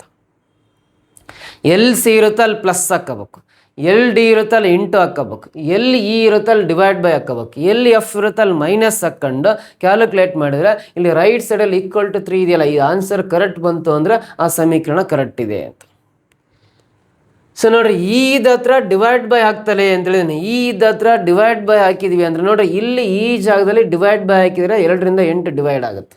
ಇಲ್ಲಿ ಈ ಪ್ಲೇಸಲ್ಲಿ ಡಿವೈಡ್ ಆಗಿದ್ರೆ 2 ರಿಂದ 8 ಡಿವೈಡ್ ಆಗುತ್ತೆ, ಇಲ್ಲಿ 2 ರಿಂದ 8 ಡಿವೈಡ್ ಆಗುತ್ತೆ, ಎಲ್ಲ ಹತ್ರ 2 ರಿಂದ 8 ಡಿವೈಡ್ ಆಗುತ್ತೆ. ಸೊ ಇಲ್ಲಿ ಅನಿವಾರ್ಯ ನಾವು ಅಟ್ಲೀಸ್ಟ್ 2 ಆದರೂ ಸಾಲ್ವ್ ಮಾಡಲೇಬೇಕಾಗುತ್ತೆ. ಫಸ್ಟ್ ಆಪ್ಷನ್ ಬರೋಣ, 3 ಇದೆ, ಸಿ ಇದತ್ರ ಪ್ಲಸ್ ಆಗ್ತಾ ಇದ್ದಾನೆ, ಇಲ್ಲಿ 1 ಬರಿತಾ ಇದ್ದಾನೆ, ಡಿ ಇದತ್ರ ಏನು ಬರಿಬೇಕು, ಇಂಟು ಬರ್ಕೊಂಡು 8 ಬರ್ಕೊಳ್ರಿ, ಇ ಇದತ್ರ ಡಿವೈಡ್ ಬೈ ಹಾಕ್ಕೊಂಡು ನೆಕ್ಸ್ಟ್ 2 ಬರ್ಕೊಳ್ರಿ, ಎಫ್ ಇದತ್ರ ಮೈನಸ್ ಹಾಕ್ಕೊಂಡು 4 ಬರ್ಕೊಂಡು ಕ್ಯಾಲ್ಕುಲೇಟ್ ಮಾಡಿದ್ರೆ 3 ಬರುತ್ತೆ. ಎಲ್ಲ ಚೆಕ್ ಮಾಡಿರಿ, ಇದು ಆಪ್ಷನ್ ಥ್ರೂ ಮಾಡಲೇಬೇಕಾಗುತ್ತೆ, ಅನಿವಾರ್ಯ. 2 ರಿಂದ 8 ಬಾಕ್ಸ್ ರೀ, 2 ರಿಂದ 8 ಬಾಕ್ಸ್ ಎಷ್ಟು ಬರುತ್ತೆ, 2 1 2 8 2 4 8 ಎಲ್ಲ 4 ಬರುತ್ತೆ. ಫಸ್ಟು ನೋಡ್ರಿ, according to BODMAS rule, first ನೋಡ್ರಿ ಬಾಡ್ ಮಾಸ್ ನಿಯಮದ ಪ್ರಕಾರನೇ ಲೆಕ್ಕ ಮಾಡ್ಕೋಬೇಕು. ಸೊ ಬಿ ಅಂದರೆ ಬ್ರಾಕೆಟ್ಸ್, ಇದರಲ್ಲಿ ಬ್ರಾಕೆಟ್ಸ್ ಇಲ್ಲ. ಓ ಅಂದರೆ ಆಫ್ ಅಂತ ಇರುತ್ತೆ, ಕನ್ನಡದಲ್ಲಿ ರಾ ಅಂತ ಪದ ಇರುತ್ತೆ, ಅದು ಇಲ್ಲ. ಅದಾದಮೇಲೆ ಡಿ ಅಂದರೆ ಡಿವಿಷನ್, ಫಸ್ಟ್ ಡಿವಿಷನ್ ಮಾಡ್ಕೋಬೇಕು. ಡಿವಿಷನ್ ಆದಮೇಲೆ ನೆಕ್ಸ್ಟ್ ಮಲ್ಟಿಪ್ಲಿಕೇಶನ್ ಮಾಡಬೇಕು, ಫಸ್ಟ್ ಭಾಗಾಕಾರ ಮಾಡಬೇಕು. ಎಮ್ ಅಂದರೆ ಮಲ್ಟಿಪ್ಲಿಕೇಶನ್, ನೆಕ್ಸ್ಟ್ ಗುಣಾಕಾರ ಮಾಡಬೇಕು. ಫಸ್ಟ್ ಡಿವಿಷನ್ನು, ಆಮೇಲೆ ಮಲ್ಟಿಪ್ಲಿಕೇಶನ್ ಗುಣಾಕಾರ. ಎ ಅಂದರೆ ಅಡಿಷನ್ ಸಂಕಲನ ಮಾಡಬೇಕು. ಲಾಸ್ಟಿಗೆ ಸಬ್ಟ್ರಾಕ್ಷನ್ ವ್ಯವಕಲನ ಮಾಡಬೇಕು. ಈ ರೀತಿ ಆರ್ಡರ್ ವೈಸೇ ಕ್ಯಾಲ್ಕುಲೇಟ್ ಮಾಡಬೇಕು, ಹಂಗಾದ್ರೆ ಮಾತ್ರ ಆನ್ಸರ್ ಕರೆಕ್ಟ್ ಬರೋದು. ನಾವು ಫಸ್ಟಿಗೆ ಪ್ಲಸ್ ಇದೆ ಅಂದರೆ 3 + 1 4 ಹಂಗೆ ಮಾಡಂಗಿಲ್ಲ. According to BODMAS rule first ಭಾಗಾಕಾರನೇ ಮಾಡ್ಕೋಬೇಕು. 2 4 8 4 ಬರುತ್ತೆ. ಈ ಭಾಗಾಕಾರ ಆದಮೇಲೆ ನೆಕ್ಸ್ಟ್ ಗುಣಾಕಾರ ಅಂದರೆ ಇವೆರಡರ ನಡುವೆ ಇಂಟು ಇದೆ, 1 × 4 4 ಬರುತ್ತೆ. 3 ಪ್ಲಸ್ ಹಾಗೆ ಬರೆಯೋಣ, 1 4 4 ಲಾಸ್ಟಿಗೆ -4 ಬರುತ್ತೆ. ಇಲ್ಲ +4 -4 ಕ್ಯಾನ್ಸಲ್, 3 ಬರುತ್ತಲ್ಲ, ಆನ್ಸರ್ 3 ರೈಟ್ ಸೈಡಲ್ಲಿ ಕರೆಕ್ಟ್ ಇದೆ. ಮೊದಲನೇ ಆಪ್ಷನ್ನೇ ಸರಿ ಇದೆ, ಆಪ್ಷನ್ ಏನೇ ಕರೆಕ್ಟ್ ಇದೆ. ಬಿ ಮತ್ತು ಸಿ ಚೆಕ್ ಮಾಡೋ ಅವಶ್ಯಕತೆನೇ ಇಲ್ಲ, ಆಪ್ಷನ್ ಏನೇ ಕರೆಕ್ಟ್ ಆಯ್ತು. ಬೇಕಾದ್ರೆ ಆಪ್ಷನ್ ಬಿ ಚೆಕ್ ಮಾಡಿ ನೋಡ್ರಿ. ಫಸ್ಟಲ್ಲಿ 3 ಇದೆ, 3 ಆದಮೇಲೆ ಸಿ ಅಂದರೆ +1 ಬರೆಯೋಣ. ಡಿ ಇದೆ, ಡಿ ಅಂದರೆ ಏನು, ಇಂಟು. ಆಮೇಲೆ 8 ಇದೆ, 8 ಬರೀತೇನೆ. ಆಮೇಲೆ ಅಂದರೆ ಡಿವೈಡ್ ಬೈ 2 ಇದೆ. ಎಫ್ ಅಂದರೆ -4. ಇವೇ ಸಂಖ್ಯೆಗಳು 3 + 1 × 8 ಸೇಮ್ ಬರ್ತಾ ಇದೆ ನೋಡ್ರಿ. ಎಲ್ಲ ತೆಗೆದು 3 3 1 1 8 8 2 2 4 4 ಸೇಮ್ ಇದೆ ಅಂದರೆ ಯಾವ್ದಾದ್ರು 1 ಮಾಡ್ಕೊಂಡ್ರೆ ಸಾಕು. ಮತ್ತೇನು ಬಿ ಸಿ ಚೆಕ್ ಮಾಡೋ ಅವಶ್ಯಕತೆ ಇಲ್ಲ. ಎನಲ್ಲಿ, ಬಿ ನಲ್ಲಿ, ಸಿ ನಲ್ಲಿ ಯಾವ್ದಾದ್ರು 1 ಸಾಲ್ವ್ ಮಾಡಿದ್ರೆ ಸಾಕು. ಆನ್ಸರ್ 3 ಬರುತ್ತೆ. 3 ಇರೋದು ಆಪ್ಷನ್ ಏನಲ್ಲ, ಇದೇ ಕರೆಕ್ಟ್ ಆನ್ಸರ್. ಬಿ ಮತ್ತು ಸಿ ರಾಂಗ್ ಆಗ್ತಾ. ಇಲ್ಲಿ 4 ಇದೆ, ಇಲ್ಲಿ 0 ಇದೆ. 3ರಲ್ಲಿರೋದು ಸೇಮ್ ನಂಬರ್ಸ್, ಸೇಮ್ ಲೆಟರ್ಸ್. ಹಾಗೆ 1 ನಾವು ಲೆಫ್ಟ್ ಸೈಡನ್ನು ಕ್ಯಾಲ್ಕುಲೇಟ್ ಮಾಡಿದ್ರೆ 3 ಬರುತ್ತೆ ಅಂದಮೇಲೆ ಆಪ್ಷನ್ ಏನಲ್ಲಿ 3 ಇದೆ ಅದೇ ಕರೆಕ್ಟ್ ಆನ್ಸರ್. ಸಿಂಪಲ್ಲಾಗಿ ಆನ್ಸರ್ ಬರುತ್ತೆ. ನೆಕ್ಸ್ಟ್ ಕೋಡಿಂಗ್ ಡಿಕೋಡಿಂಗ್ ಇದೆ ನೋಡ್ರಿ. If paint is coded as 74128 ನೋಡ್ರಿ, ಪೇಂಟ್ ಅಂತ ಇದೆ, PAINT ಅಂತ. ಪೇಂಟ್ ಎಂಬ ಪದವನ್ನು 74128 ಅಂತ ಕೋಡಿಂಗ್ ಮಾಡಿದ್ದಾನೆ. ಸೊ ಪೇಂಟನ್ನು 74128 ಅಂತ ಕೋಡಿಂಗ್ ಮಾಡಿದ್ದಾನೆ. ಎಕ್ಸೆಲ್ ಎಂಬ ಪದ ಕೊಟ್ಟಿದ್ದಾನೆ. ಇನ್ನೊಂದು ಎಕ್ಸೆಲ್ ಎಂಬ ಪದವನ್ನು ಏನಂತ ಕೋಡಿಂಗ್ ಮಾಡಿದ್ದಾನೆ ಅಂದರೆ 93596 ಅಂತ ಬರ್ಕೊಂಡಿದ್ದಾನೆ. 93596 ಅಂತ ಬರ್ಕೊಂಡಿದ್ದಾನೆ. ಹಾಗಾದರೆ ಇದೇ ಕೋಡ್ ಲ್ಯಾಂಗ್ವೇಜ್ ಪ್ರಕಾರ ಅಸೆಪ್ಟ್ ಎಂಬ ಪದವನ್ನು ಯಾವ ರೀತಿ ಬರೀಬಹುದು ಅಂತ ಕ್ವಶನ್ ಕೇಳಿದ್ದಾನೆ. ಅಸೆಪ್ಟನ್ನು ಯಾವ ರೀತಿ ಬರ್ಕೊಂತೀರಿ ಅಂತ ಕೇಳಿದಾನಲ್ಲ. ಇದಕ್ಕೆ ಆಲ್ಫಾಬೆಟ್ಸ್ ಏನು ಅವಶ್ಯಕತೆ ಇಲ್ಲ, ನಂಬರ್ಸ್ ಕೊಟ್ಟಿರೋದ್ರಿಂದ ನೋಡ್ರಿ. ಎಲ್ ಪಿ ಇರುತ್ತೆ ಅಲ್ಲಿ 7 ಬರಿಬೇಕು, ಎಲ್ ಎ ಇರುತ್ತೆ ಅಲ್ಲಿ 4 ಬರಿಬೇಕು, ಐಗೆ 1 ಬರಿಬೇಕು, ಎನ್ಗೆ 2 ಬರಿಬೇಕು, ಟಿಗೆ 8 ಬರಿಬೇಕು. ಇದತ್ರ 9 ಬರ್ಕೋಬೇಕು, ಎಕ್ಸ್ ಇದತ್ರ 3 ಬರಿಬೇಕು, ಸಿಗೆ 5 ಬರಿಬೇಕು, ಇಗೆ 9 ಬರಿಬೇಕು, ಎಲ್ಗೆ 6 ಬರಿಬೇಕು. ನೋಡಿ ಇಲ್ಲಿ ಈ ಕೆಳಗೆ 9 ಇದೆ ಅಂದರೆ ಕರೆಕ್ಟ್, ಇಲ್ಲಿ ಯಾವ ರಿಪೀಟೆಡ್ ಲೆಟರ್ಸ್ ಇಲ್ಲ. ಸೊ ಇಲ್ಲಿ ಈ ಕೆಳಗಡೆ 9 ಇದೆ ಅಂದರೆ ಅಲ್ಲಿ ಇದತ್ರ 9 ಬರಿಬೇಕು ಅಷ್ಟೇ. ಇವಾಗ ಎ ಇದೆ ಅಂದರೆ ನೋಡ್ರಿ, ಎ ಕೆಳಗಡೆ ಇಲ್ಲಿ 4 ಇದೆ ಅಂದರೆ ಇಲ್ಲಿ ಎಗೆ ಕೋಡ್ ನಂಬರ್ 4 ಬರಿಬೇಕು. ಸಿ ಸೇಮ್ ಲೆಟರ್ಸ್ ಇದೆ ಅಂದರೆ ನೋಡ್ರಿ, ಸಿ ಅಕ್ಷರಕ್ಕೆ ಇಲ್ಲಿ 5 ಇದೆ ಅಂದರೆ ಇಲ್ಲಿ 2 ಸಿ ಜಾಗದಲ್ಲಿ 5 5 ಬರಿಬೇಕು. ಈ ಅಕ್ಷರ ಕೆಳಗಡೆ ಇಲ್ಲಿ 9 ಇದೆ ಅಂದರೆ ಈಗ 9 ಬರಿಬೇಕು. ಪಿ ಅಕ್ಷರದ ಕೆಳಗಡೆ ಇಲ್ಲಿ 7 ಇದೆ ಅಂದರೆ ಪಿಗೆ 7 ಬರ್ಕೋಬೇಕು. ಟಿ ಅಕ್ಷರದ ಕೆಳಗಡೆ ಎಷ್ಟಿದೆ ಅಂದರೆ ಟಿಗೆ 8 ಇದೆ ಅಂದರೆ 8 ಬರಿಬೇಕು. ಆನ್ಸರ್ 455978 ಬರುತ್ತೆ. ಯಾವ ಆಪ್ಷನಲ್ಲಿ ಇದೆ ನೋಡ್ರಿ, 455978 ಬರುತ್ತೆ. 455978 ಆಪ್ಷನ್ ಸಿ ನಲ್ಲಿದೆ, ಇದೇ ಕರೆಕ್ಟ್ ಆನ್ಸರ್. ನೋಡ್ರಿ, ಮೊದಲನೇ ಅಕ್ಷರಕ್ಕೆ ಎಗೆ 4 ಬರ್ಕೊಂಡ್ರಿ ಅಂದರೆ ಫಸ್ಟ್ ನಂಬರ್ 4 ಇರೋದು ಬೇರೆ ಯಾವ ಆಪ್ಷನಲ್ಲಿಲ್ಲ, ಇದೇ ಕರೆಕ್ಟ್ ಆನ್ಸರ್ ಅಂತ ಹೇಳ್ಬೋದಾಯ್ತು. ಮೊದಲನೇ ಅಕ್ಷರಕ್ಕೆ ಅದು ಸಿಂಪಲ್ ಇದೆ, ಎಲ್ಲ ಅಕ್ಷರಕ್ಕೆ ಬರ್ಕೊಂಡ್ರೆ ಮುಗೀತಿಲ್ಲ. ನೋಡಿದ್ರೆ ಸಿಕ್ಬಿಡುತ್ತೆ. ಡೆಫಿನೆಟಾಗಿ 455978 ಬರುತ್ತೆ. Option C right answer. Clear ಆಗ್ತಾ ಆಯ್ತಾ? ದಯವಿಟ್ಟು ಕಮೆಂಟ್ ಬಾಕ್ಸಲ್ಲಿ ಮಿಸ್ ಮಾಡ್ದೇನೆ ಕಮೆಂಟ್ ಮಾಡ್ತಾ ಬನ್ನಿ. ನೆಕ್ಸ್ಟ್ ಇಲ್ಲೊಂದು ಚಿತ್ರ ಕೊಟ್ಟಿದ್ದಾನೆ. ಈ ಚಿತ್ರದಲ್ಲಿ ಕಾಣೆಯಾದ ಸಂಖ್ಯೆ ಯಾವುದು ಅಂತ ಪತ್ತೆ ಮಾಡಬೇಕು. ಈ ಚಿತ್ರದಲ್ಲಿ ಮಿಸ್ ಆಗಿರೋ ನಂಬರ್ ಯಾವುದು, ಕಾಣೆ ಆಗಿರೋ ಸಂಖ್ಯೆ ಯಾವುದು ಅಂತ ಪತ್ತೆ ಮಾಡ್ತಾ ಬರ್ರಿ. ಸೊ ಇಲ್ಲಿ 4 ಇದೆ, ಇಲ್ಲೂ 4 ಇದೆ, ಇಲ್ಲಿ 8 ಇದೆ, ಇಲ್ಲಿ 24 ಇದೆ, ಇಲ್ಲಿ 96 ಇದೆ, 480 ಇದೆ, ಕ್ವಶನ್ ಮಾರ್ಕ್ ಇದೆ, 20,180 ಇದೆಯಲ್ಲ. ಸೊ ಇದನ್ನು ಒಂದು ಸರ್ಕ್ಯುಲರ್ ಶೇಪಲ್ಲಿ ಇಲ್ಲಿಂದ ಸ್ಟಾರ್ಟ್ ಮಾಡೋಣ. ಮಿನಿಮಮ್ ಅಂದರೆ ಅತಿ ಚಿಕ್ಕ ಸಂಖ್ಯೆಯಿಂದ ಸ್ಟಾರ್ಟ್ ಮಾಡಿ ಒಂದು ವೃತ್ತಾಕಾರವಾಗಿ ತಿರುಗಿಸ್ತಾ ಬರೋಣ. ಸೊ ಫಸ್ಟ್ ಇಲ್ಲಿ 4 ಸ್ಟಾರ್ಟ್ ಮಾಡಿದ್ರೆ 4 ಇರೋದು 4 ಆಗಿದೆ ಅಂದರೆ ಈ 4ನ್ನ 1ರಿಂದ ಗುಣಾಕಾರ ಮಾಡ್ರಿ, 4 1 4 ಬರುತ್ತೆ. ಈ 4ನ್ನ 2ರಿಂದ ಗುಣಾಕಾರ ಮಾಡ್ರಿ, 4 2 8 ಬಂತು. 4 × 1 4, 4 × 2 8 ಬಂತು. ಈ 8ನ್ನ 3ರಿಂದ ಗುಣಾಕಾರ ಮಾಡ್ರಿ, 8 3 24 ಬರುತ್ತೆ. ಈ 24ನ್ನ 4ರಿಂದ ಗುಣಾಕಾರ ಮಾಡ್ರಿ, 24 × 4 ಗುಣಾಕಾರ ಮಾಡ್ರೆ 96 ಕರೆಕ್ಟ್ ಬರುತ್ತೆ. ಗುಣಿಸಿ ನೋಡಿರ್ಬೇಕಾದ್ರೆ ಈ 96ನ್ನ 5ರಿಂದ ಗುಣಾಕಾರ ಮಾಡ್ರಿ, 96 × 5 ಗುಣಿಸ್ರಿ 480 ಬರುತ್ತೆ.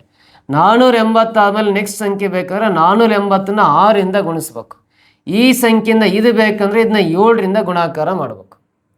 ಹಾಗಾದರೆ ಈ ಕ್ವಶನ್ ಮಾರ್ಕ್ ಪ್ಲೇಸಲ್ಲಿರೋ ನಂಬರ್ ಬೇಕಂದ್ರೆ ಈ 480ನ್ನ 6ರಿಂದ ಗುಣಾಕಾರ ಮಾಡಿದ್ರೆ ಆನ್ಸರ್ ಬರುತ್ತೆ. 6 0 0, 6 8 48 ದಶಕ 4, 6 4 24 + 4 28 ಬರುತ್ತಲ್ಲ, 2880 ಬರುತ್ತೆ. 480ನ್ನ 6ರಿಂದ ಗುಣಾಕಾರ ಮಾಡಿದ್ರೆ 2880 ಬರುತ್ತಲ್ಲ, ಆಪ್ಷನ್ ಸಿ ಇದೆ ನೋಡ್ರಿ, ಇದು ಸರಿ ಉತ್ತರ ಆಗುತ್ತೆ. This is the right answer ಅಂತ ಹೇಳ್ತೀವಿ. ಕ್ಲಿಯರ್ ಅರ್ಥ ಆಯ್ತಾ? ಈ ರೀತಿ ಲೆಕ್ಕವನ್ನು ಬಿಡಿಸ್ತೀವಿ. ನೆಕ್ಸ್ಟ್ ಮುಂದಿನ ಪ್ರಶ್ನೆ. A man walks 30 meters towards south, then turning to his right, he walks 30 meters, then turning to his left, he walks 20 meters, again turning to his left, ಈ walks 30 meters. How far easy from ಈ starting point ಅಂತ ಇದೆ. So ಈ ದಿಕ್ಕುಗಳ ಮೇಲೆ direction ಮೇಲೆ ಪ್ರಶ್ನೆ ಕೊಟ್ಟಿದ್ದಾನೆ ಅಂದರೆ ನೋಡ್ರಿ, ವೆರಿ ಸಿಂಪಲ್. ಡೈರೆಕ್ಷನ್ ಮೇಲೆ ಇರೋ ಪ್ರಶ್ನೆಗೆ ಆನ್ಸರ್ ಮಾಡ್ಬೇಕಂದ್ರೆ ಒಂದು ಸ್ಪೆಷಲ್ ಮೆಥಡ್ ಹೇಳ್ಕೊಡ್ತೀನಿ. ಮೇಲೆ ಯಾವಾಗಲೂ ಉತ್ತರ ದಿಕ್ಕು, ಕೆಳಗಡೆ ಯಾವಾಗಲೂ ದಕ್ಷಿಣ ದಿಕ್ಕು, ಬಲಭಾಗಕ್ಕೆ ಯಾವಾಗಲೂ ಪೂರ್ವ ದಿಕ್ಕು ಈಸ್ಟ್ ಡೈರೆಕ್ಷನ್, ಎಡಭಾಗಕ್ಕೆ ಯಾವಾಗಲೂ ಪಶ್ಚಿಮ ದಿಕ್ಕು ಬರ್ಕೊಂಡು ಉತ್ತರದಿಂದ ಸ್ಟಾರ್ಟ್ ಮಾಡಿ ಲೆಫ್ಟ್ ಟು ರೈಟ್. ನಮ್ಮ ಲೆಫ್ಟ್ ಹ್ಯಾಂಡ್ ಎಲ್ಲ ಲೆಫ್ಟ್ ಬರೀಬೇಕು, ರೈಟ್ ಹ್ಯಾಂಡ್ ಎಲ್ಲ ರೈಟ್ ಬರೀಬೇಕು. ಪ್ರತಿಯೊಂದು ದಿಕ್ಕ ಹತ್ರ ಈ ಲೆಫ್ಟ್ ಟು ರೈಟ್ ಕಾಂಬಿನೇಷನ್ ಬರ್ಕೊಂಡು ಇವಾಗ ಪ್ರಶ್ನೆ ಓದ್ರಿ ಸಿಂಪಲ್ ಆಗಿ ಈ ಕ್ವಶನ್ಗೆ ಆನ್ಸರ್ ಮಾಡೋದು ಹೇಳ್ಕೊಡ್ತೀನಿ. ಸೊ ಸಿಂಪಲ್ ಆಗಿ ಆನ್ಸರ್ ಮಾಡೋದು ಹೇಳ್ಕೊಡ್ತೀನಿ ನೋಡ್ರಿ. ಒಬ್ಬ ವ್ಯಕ್ತಿ ದಕ್ಷಿಣಕ್ಕೆ 30 ಮೀಟರ್ ನಡೆದು ಅಂತ ಕೊಟ್ಟಿರೋದ್ರಿಂದ ದಕ್ಷಿಣ ದಿಕ್ಕ ಹತ್ರ 30 ಸಂಖ್ಯೆ ಮಾತ್ರ ಬರ್ಕೊಟ್ರೆ ಅಷ್ಟೆ, ಏನು ಚೇಂಜಸ್ ಮಾಡಬೇಡ್ರಿ. ನಂತರ ಬಲಕ್ಕೆ ತಿರುಗಿ 30 ಮೀಟರ್ ನಡೆದು, ಈ ದಕ್ಷಿಣದಿಂದ ಬಲ ರೈಟ್ ಸೈಡ್ ಅಂದರೆ ಪಶ್ಚಿಮ ದಿಕ್ಕು ಸಿಗುತ್ತೆ. ಇಲ್ಲಿಂದ ಬಲ ಅಂದರೆ ಪಶ್ಚಿಮ ದಿಕ್ಕು ಸಿಗುತ್ತೆ. 30 ಮೀಟರ್ ನಡೆದು ಅಂತಿರೋದ್ರಿಂದ ಪಶ್ಚಿಮ ದಿಕ್ಕ ಹತ್ರ 30 ಸಂಖ್ಯೆ ಬರೀಬೇಕು. ನಂತರ ಎಡಕ್ಕೆ ತಿರುಗಿ 20 ಮೀಟರ್ ಅಂತಿದೆ. ಇಲ್ಲಿಂದ ಎಡಕ್ಕೆ ಅಂದರೆ ಈ ಕಡೆ ಬರ್ಬೇಕು. ಎಡಕ್ಕೆ ತಿರುಗಿ ಎಷ್ಟು ಮೀಟ್ರ್? 20 ಮೀಟ್ರ್ ಅಂತಿದೆಯಲ್ಲ. ಎಡಕ್ಕೆ ಅಂದರೆ ವಾಪಸ್ ದಕ್ಷಿಣ ಸಿಗುತ್ತೆ. 20 ಮೀಟ್ರ್ ಅಂದರೆ ಈ 30 ಪಕ್ಕದಲ್ಲಿ 20 ಬರೀಬೇಕು. ಮತ್ತೆ ಎಡಕ್ಕೆ ತಿರುಗಿ ಅಂದರೆ ಇಲ್ಲಿಂದ ಎಡ ಅಂದರೆ ನೋಡ್ರಿ, ದಕ್ಷಿಣದಿಂದ ಎಡ ಅಂದರೆ ಇಲ್ಲಿ ಪೂರ್ವ ದಿಕ್ಕಾಗುತ್ತೆ. ಎಡಕ್ಕೆ ತಿರುಗಿ 30 ಮೀಟ್ರ್ ಅಂತ ಹೇಳಿದನಲ್ಲ, 30 ಸಂಖ್ಯೆ ಬರೀಬೇಕು. ಅವನು ತನ್ನ ಆರಂಭಿಕ ಹಂತದಿಂದ ಎಷ್ಟು ದೂರದಲ್ಲಿದ್ದಾನೆ, ಸ್ಟಾರ್ಟಿಂಗ್ ಪ್ಲೇಸಿಂದ ಎಷ್ಟು ದೂರ ಇದ್ದಾನೆ ಅಂತ ಕಂಡುಹಿಡಿಬೇಕಂದ್ರೆ ನೋಡ್ರಿ, ಇಲ್ಲಿ ಆಪೋಸಿಟ್ ಡೈರೆಕ್ಷನಲ್ಲಿರೋ ನಂಬರ್ಸ್ನ ಮೈನಸ್ ಮಾಡ್ಕೋಬೇಕು. ವಿರುದ್ಧ ದಿಕ್ಕಲ್ಲಿರೋ ಸಂಖ್ಯೆಗಳನ್ನು ಮೈನಸ್ ಮಾಡಬೇಕು. ಉತ್ತರಕ್ಕೆ ವಿರುದ್ಧ ದಿಕ್ಕು ದಕ್ಷಿಣ, ಪೂರ್ವಕ್ಕೆ ವಿರುದ್ಧ ದಿಕ್ಕು ಪಶ್ಚಿಮ. ನೋಡ್ರಿ, ಪೂರ್ವ ದಿಕ್ಕ ಹತ್ರ 30 ಇದೆ, ಇದರ ವಿರುದ್ಧ ದಿಕ್ಕಲ್ಲೂ 30 ಇದೆ. ಅಂದರೆ ಈ 30 ಸೇಮ್ ಇದೆ. 30ರಲ್ಲಿ 30ನ್ನ ಮೈನಸ್ ಮಾಡ್ತೀನಿ, ಇಲ್ಲಿ ಏನು ಉಳಿಯಲ್ಲ, ಇನ್ನೂ ಏನು ಉಳಿಯಲ್ಲ, ಸೇಮ್ ನಂಬರ್ ಕ್ಯಾನ್ಸಲ್ ಆಗಿಬಿಡುತ್ತೆ. ಆಮೇಲೆ ಉತ್ತರ ದಿಕ್ಕಿಗೆ ಅಪೋಸಿಟ್ ಡೈರೆಕ್ಷನ್ ದಕ್ಷಿಣ ದಿಕ್ಕಲ್ಲ. ಸೊ ಇಲ್ಲಿ ಉತ್ತರ ದಿಕ್ಕಾದ್ರೆ ಯಾವ ಸಂಖ್ಯೆನೂ ಇಲ್ಲ ಅಂದರೆ ಇವೆರಡನ್ನ ಏನು ಮಾಡೋಕ್ಕೆ ಬರಲ್ಲ, ಮೈನಸ್ ಮಾಡೋಕ್ಕೆ ಬರಲ್ಲ. ಒಂದೇ ದಿಕ್ಕಾದ್ರೆ 2 ಸಂಖ್ಯೆ ಉಳ್ಕೊಂಡಾಗ ಇವೆರಡು ಪ್ಲಸ್ ಮಾಡಬೇಕು. 30 + 20 ಅಂದರೆ 50 ಬರುತ್ತಲ್ಲ. ಅವನು ಸ್ಟಾರ್ಟಿಂಗ್ ಪ್ಲೇಸಿಂದ 50 ಮೀಟ್ರ್ ದೂರದಲ್ಲಿದ್ದಾನೆ ಅಂತ ಅರ್ಥ. ಒಂದೇ ದಿಕ್ಕಾದ್ರೆ 2 ಸಂಖ್ಯೆ ಇದ್ದಾವೆ, 2 ಪ್ಲಸ್ ಮಾಡಿ ಬರೀಬೇಕು. ಇದ್ರ ಅಪೋಸಿಟ್ ಡೈರೆಕ್ಷನಲ್ಲಿ ಯಾವುದಿಲ್ಲ, ಮೈನಸ್ ಮಾಡೋಣ ಅಂದರೆ ಇಲ್ಲಿ ಯಾವ ಸಂಖ್ಯೆ ಉಳಿಯುತ್ತಾ ಇದೇ ಸಂಖ್ಯೆನ ಆನ್ಸರ್. ಅವ್ನು ಸ್ಟಾರ್ಟಿಂಗ್ ಪ್ಲೇಸಿಂದ ಇಷ್ಟೇ 50 ಮೀಟ್ರ್ ದೂರ ಇರ್ತಾನೆ. ಸೊ ಬೇಕಾದ್ರೆ ಬೇರೆ ಮೆಥಡ್ ಇರೋದು ನಿಮಗೆ ಗೊತ್ತಿರುತ್ತಲ್ಲ, ಅವ್ನು ಟ್ರೈ ಮಾಡಿ ನೋಡ್ರಿ, ಸೇಮ್ ಆನ್ಸರ್ ಬರುತ್ತೆ. 50 meters is the right answer. ಕ್ಲಿಯರಾ? ನೆಕ್ಸ್ಟ್ ಕ್ವಶನ್ ಬರೋಣ. From a group of 7 men and 6 women, 5 persons are to be selected to form a committee so that at least 3 men are there on the committee. In how many ways can it be done? ನೋಡ್ರಿ, ಒಂದು ಗ್ರೂಪಲ್ಲಿ ಪುರುಷರು, men ಅಂದರೆ ಪುರುಷರು 7 ಜನ ಪುರುಷರಿದ್ದಾರೆ.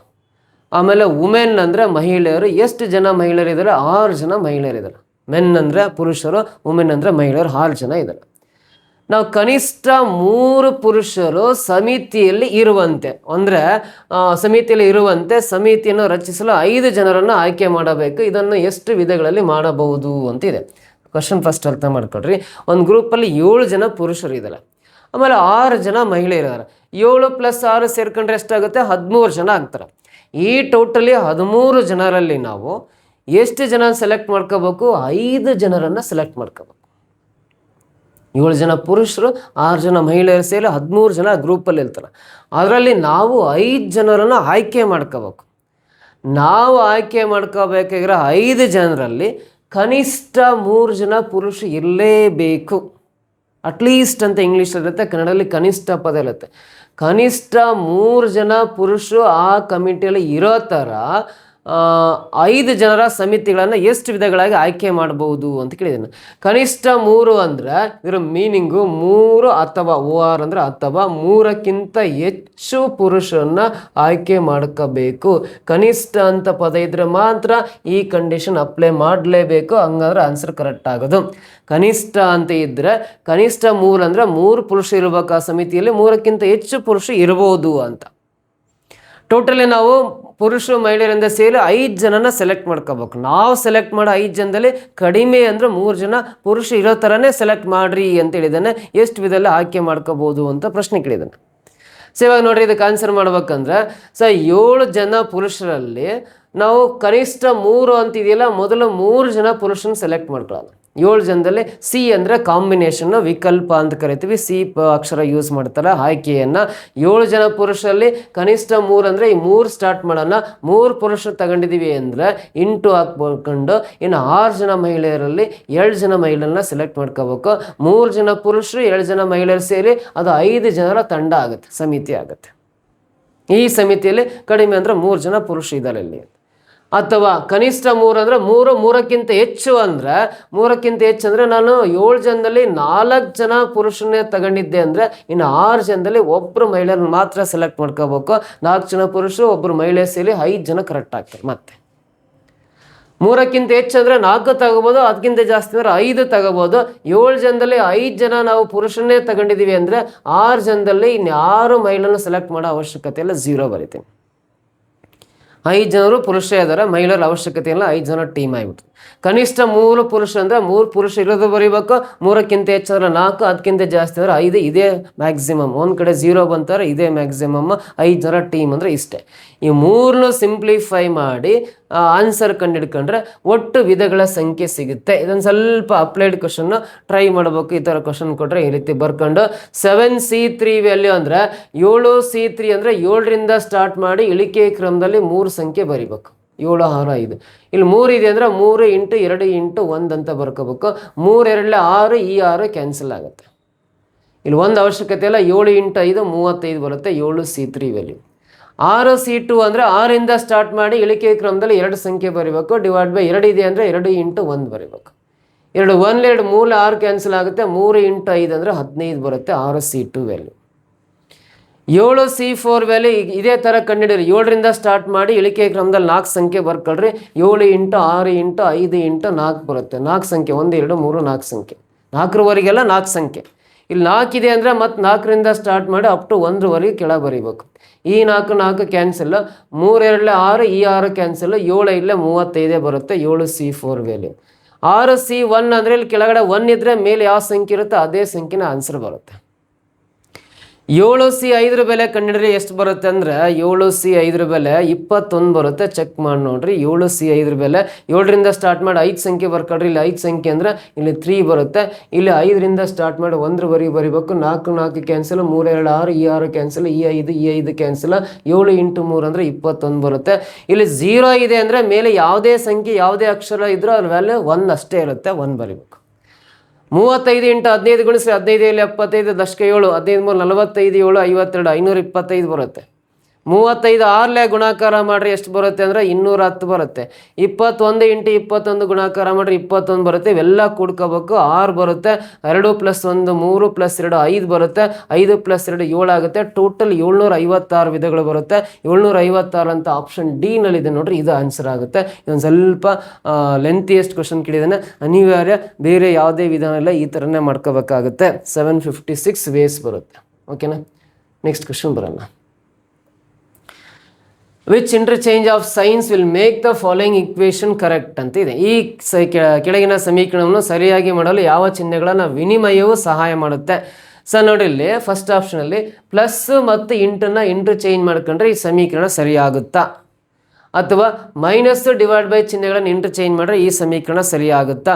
ನೋಡ್ರಿ, ಇದರಲ್ಲಿ 35 ಬರಿತೀನಿ. ಎಲ್ ಪ್ಲಸ್ ಇರುತ್ತೆ ಅಲ್ಲಿ ಇಂಟು ಹಾಕ್ಬೇಕು. ಇಲ್ಲಿ ಪ್ಲಸ್ ಇದೆ ಅಂದರೆ ಇಂಟು ಹಾಕಿ 7 ಬರಿತೀನಿ. ಎಲ್ಲಿ ಇಂಟು ಇರುತ್ತೆ ಅಲ್ಲಿ ಪ್ಲಸ್ ಹಾಕಿ 5 ಬರಿತೀನಿ. ಮುಂದ್ಗಡೆ ಡಿವೈಡ್ ಬೈ 5 -6 5 ಹಾಕಿ ಸಿಂಪ್ಲಿಫೈ ಮಾಡಿದ್ರೆ 24 ಬಂತು ಅಂದರೆ ಇದು ಕರೆಕ್ಟ್ ಇದೆ ಅಂತ. ಇವಾಗ 5 ಫಸ್ಟ್ ಭಾಗಾಕಾರ ಮಾಡ್ಕೋಬೇಕು. ಬಾಡ್ಮಾಸ್ ನಿಯತ್ ಪ್ರಕಾರ 5 1 5 ಆಗುತ್ತೆ, 1 ಬರುತ್ತೆ. ಇವೆರಡು ಗುಣಿಸಿ 35 × 7 ಅಂದರೆ 245 ಬರುತ್ತೆ. 245 + 1 246 - 6 ಅಂದರೆ 240 ಬರುತ್ತೆ. ಇದಕ್ಕೆ ಆನ್ಸರ್ ಸಿಂಪ್ಲಿಫೈ ಮಾಡಿರಿ 240 ಬರುತ್ತೆ. ಇದು ರಾಂಗ್ ಆನ್ಸರ್, ಯಾಕಂದರೆ 24 ಬರಲ್ಲ. ಸೆಕೆಂಡ್ ಡಿವೈಡ್ ಬೈ ಮತ್ತು ಪ್ಲಸ್ನ ಇಂಟರ್ಚೇಂಜ್ ಮಾಡೋಣ. ಇಲ್ಲಿ 35 ಬರ್ಕೊಳ್ರಿ. ಈ ಪ್ಲಸ್ ಇರೋ ಹತ್ರ ಡಿವೈಡ್ ಬೈ ಹಾಕ್ಬೇಕು. ಡಿವೈಡ್ ಬೈ 7 ಬರಿತೀನಿ. ಇಂಟು 5 ಹಾಗೆ ಬರೆಯೋಣ. ಡಿವೈಡ್ ಬೈ ಇದ್ದತ್ರ ಪ್ಲಸ್ ಬರಿಬೇಕು. ನೋಡ್ರಿ, ಪ್ಲಸ್ ಡಿವೈಡ್ ಬೈನ ಇಂಟರ್ಚೇಂಜ್ ಮಾಡೋಣ. ಎಲ್ಲಿ ಪ್ಲಸ್ ಇರುತ್ತೆ ಅಲ್ಲಿ ಡಿವೈಡ್ ಬೈ, ಎಲ್ಲಿ ಡಿವೈಡ್ ಬೈ ಇರುತ್ತೆ ಅಲ್ಲಿ ಪ್ಲಸ್ ಹಾಕೋಣ. ಇಲ್ಲಿ ಡಿವೈಡ್ ಬೈ ಇದೆ ಅಂದರೆ +5 -6 ಹಾಕಿ ಲೆಕ್ಕ ಮಾಡಿರಿ 24 ಬರುತ್ತಿಲ್ಲ. ಚೆಕ್ ಮಾಡಿರಿ. So first according to BODMAS ನಿಯಮದ ಪ್ರಕಾರ ಬಾಗಿಸ್ಬೇಕು. 7 1 7 5 35 ಬರ್ಕೊಂಡು ಇಂಟು 5 +5 -6 ಬರ್ಕೊಳ್ರಿ. ಇವೆರಡು ಗುಣಿಸಿದ್ರೆ 5 5 25 ಬರುತ್ತೆ. +5 -6 ಬರ್ಕೊಳ್ರಿ. 25 + 5 30 ಬರುತ್ತೆ. ಆಮೇಲೆ -6 30 -6 ಅಂದರೆ 24 ಬರುತ್ತೆ. ಇಲ್ಲಿ 24 ರೈಟ್ ಸೈಡಲ್ಲಿ ಕರೆಕ್ಟ್ ಇದೆ ಅಂದರೆ ಈ ಡಿವೈಡ್ ಬೈ ಮತ್ತು ಪ್ಲಸ್ನ ಇಂಟರ್ಚೇಂಜ್ ಮಾಡ್ಕೊಂಡ್ರೆ ಈ ಸಮೀಕರಣ ಸರಿಯಾಗುತ್ತೆ.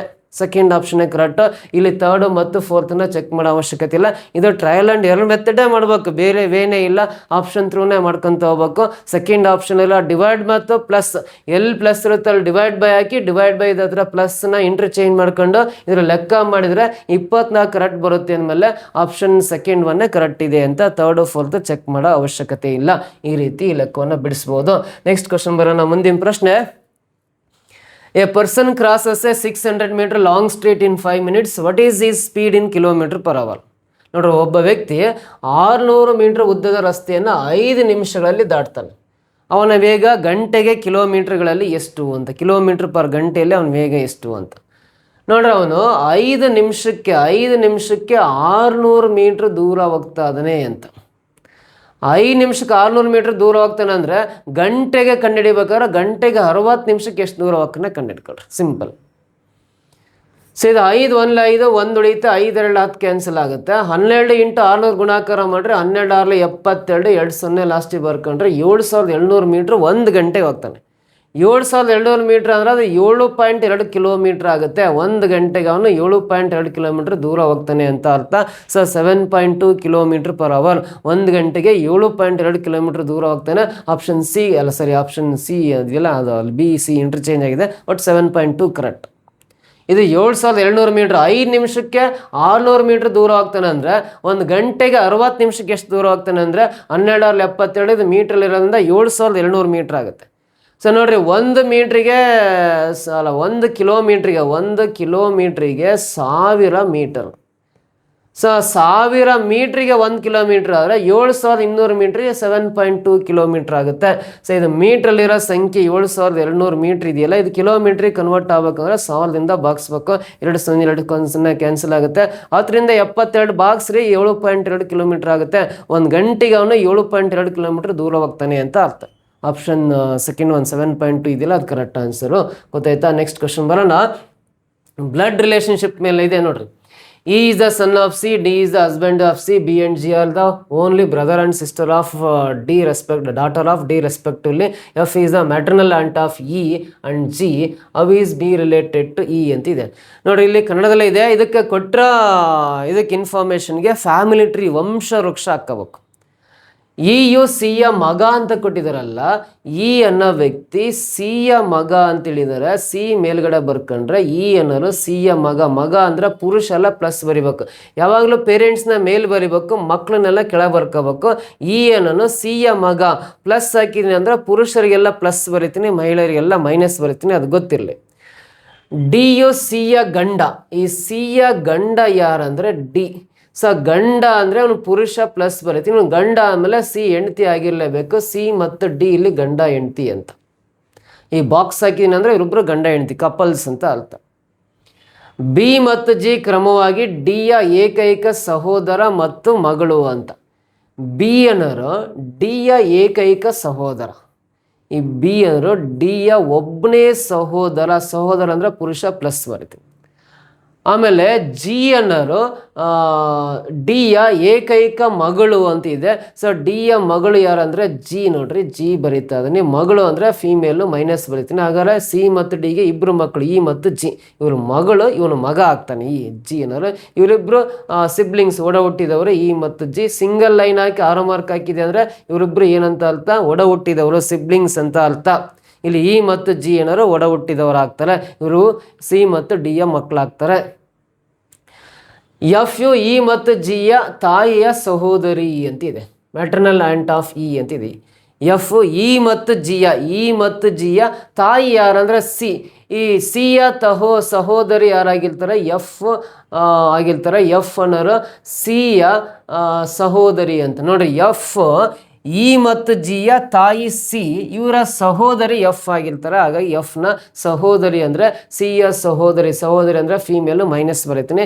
ಈ ಸಿ ಮತ್ತು ಎಫ್ ಸಿಬ್ಲಿಂಗ್ಸ್, ಒಡ ಹುಟ್ಟಿದವರು ಆಗ್ತಾರೆ. ಈ ರೀತಿ ವಂಶ ವೃಕ್ಷ ಬರ್ಕೊಂಡೆ.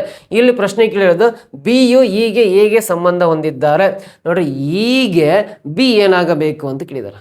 ಈಗೆ ಬಿ ಏನಾಗಬೇಕು? How is B related to E. ಈಗೆ ಬಿ ಏನಾಗ್ತಾರೆ ಅಂತ ಕೇಳಿದಾನೆ. ಈಗೆ ಬಿ ಏನಾಗ್ತಾರೆ ಅಂದರೆ ಇಯ ತಂದೆ ಡಿ.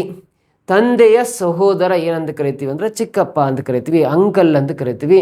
ಸೊ ನೋಡ್ರಿ, ಈಯ ತಂದೆ ಡಿ, ತಂದೆಯ ಸಹೋದರ ಬಿ ಆಗಿರೋದ್ರಿಂದ ತಂದೆಯ ಸಹೋದರನ ನಾವು ಅಂಕಲ್, ಚಿಕ್ಕಪ್ಪ ಅಥವಾ ದೊಡ್ಡಪ್ಪ ಅಂತ ಕರಿತೀವಿ. ಅಂಕಲ್ ಅಂತ ಇದೆ ನೋಡ್ರಿ, ಆಪ್ಷನ್ ಡಿ ಇದಕ್ಕೆ ಕರೆಕ್ಟ್ ಆನ್ಸರ್ ಆಗುತ್ತೆ. This is the right answer. ಓಕೆನಾ, ಕ್ಲಿಯರಾ? ನೆಕ್ಸ್ಟ್ ಕ್ವಶನ್ ಬರೋಣ. ಒನ್ ಮಾರ್ನಿಂಗ್ ಆಫ್ಟರ್ ಸನ್ರೈಸ್ ಅಂತ ಇದೆ, ಬೆಳಗ್ಗೆಯ ಸೂರ್ಯೋದಯದ ನಂತರ. Suresh was standing facing a pole, ಒಂದು ಕಂಬಗೆ ಎದುರಾಗಿ ನಿಂತ್ಕೊಂಡಿದ್ದಾನೆ. ಫೇಸಿಂಗ್ ಅಂದರೆ ಒಂದು ಕಂಬ ಇರುತ್ತೆ ಎದುರುಗಡೆ, ನೋಡ್ರಿ ಇದು ಕಂಬ, ಈ ಕಂಬಕ್ಕೆ ಆಪೋಸಿಟಾಗಿ ನಿಂತ್ಕೊಂಡಿರ್ತಾನೆ ಸುರೇಶ್. ಕಂಬದ ನೆರಳು ಅವನ ಬಲಕ್ಕೆ ನಿಖರವಾಗಿ ಬಿದ್ದಿತ್ತು. ಸುರೇಶನ ಬಲಕ್ಕೆ ಕಾಣಿಸ್ತಾ ಇದೆ, ಸುರೇಶನ ಬಲಕ್ಕೆ ಕಂಬದ ನೆರಳು ಕಾಣಿಸ್ತಾ ಇದೆ. ಹಾಗಾದರೆ ಅವನು ಯಾವ ದಿಕ್ಕಿಗೆ ಮುಖ ಮಾಡಿದ್ದನು ಅಂತ ಇದೆ. ನೋಡ್ರಿ, ಅಲ್ಲಿ the shadow of the pole fell exactly to his right ಅಂತ ಇದೆ.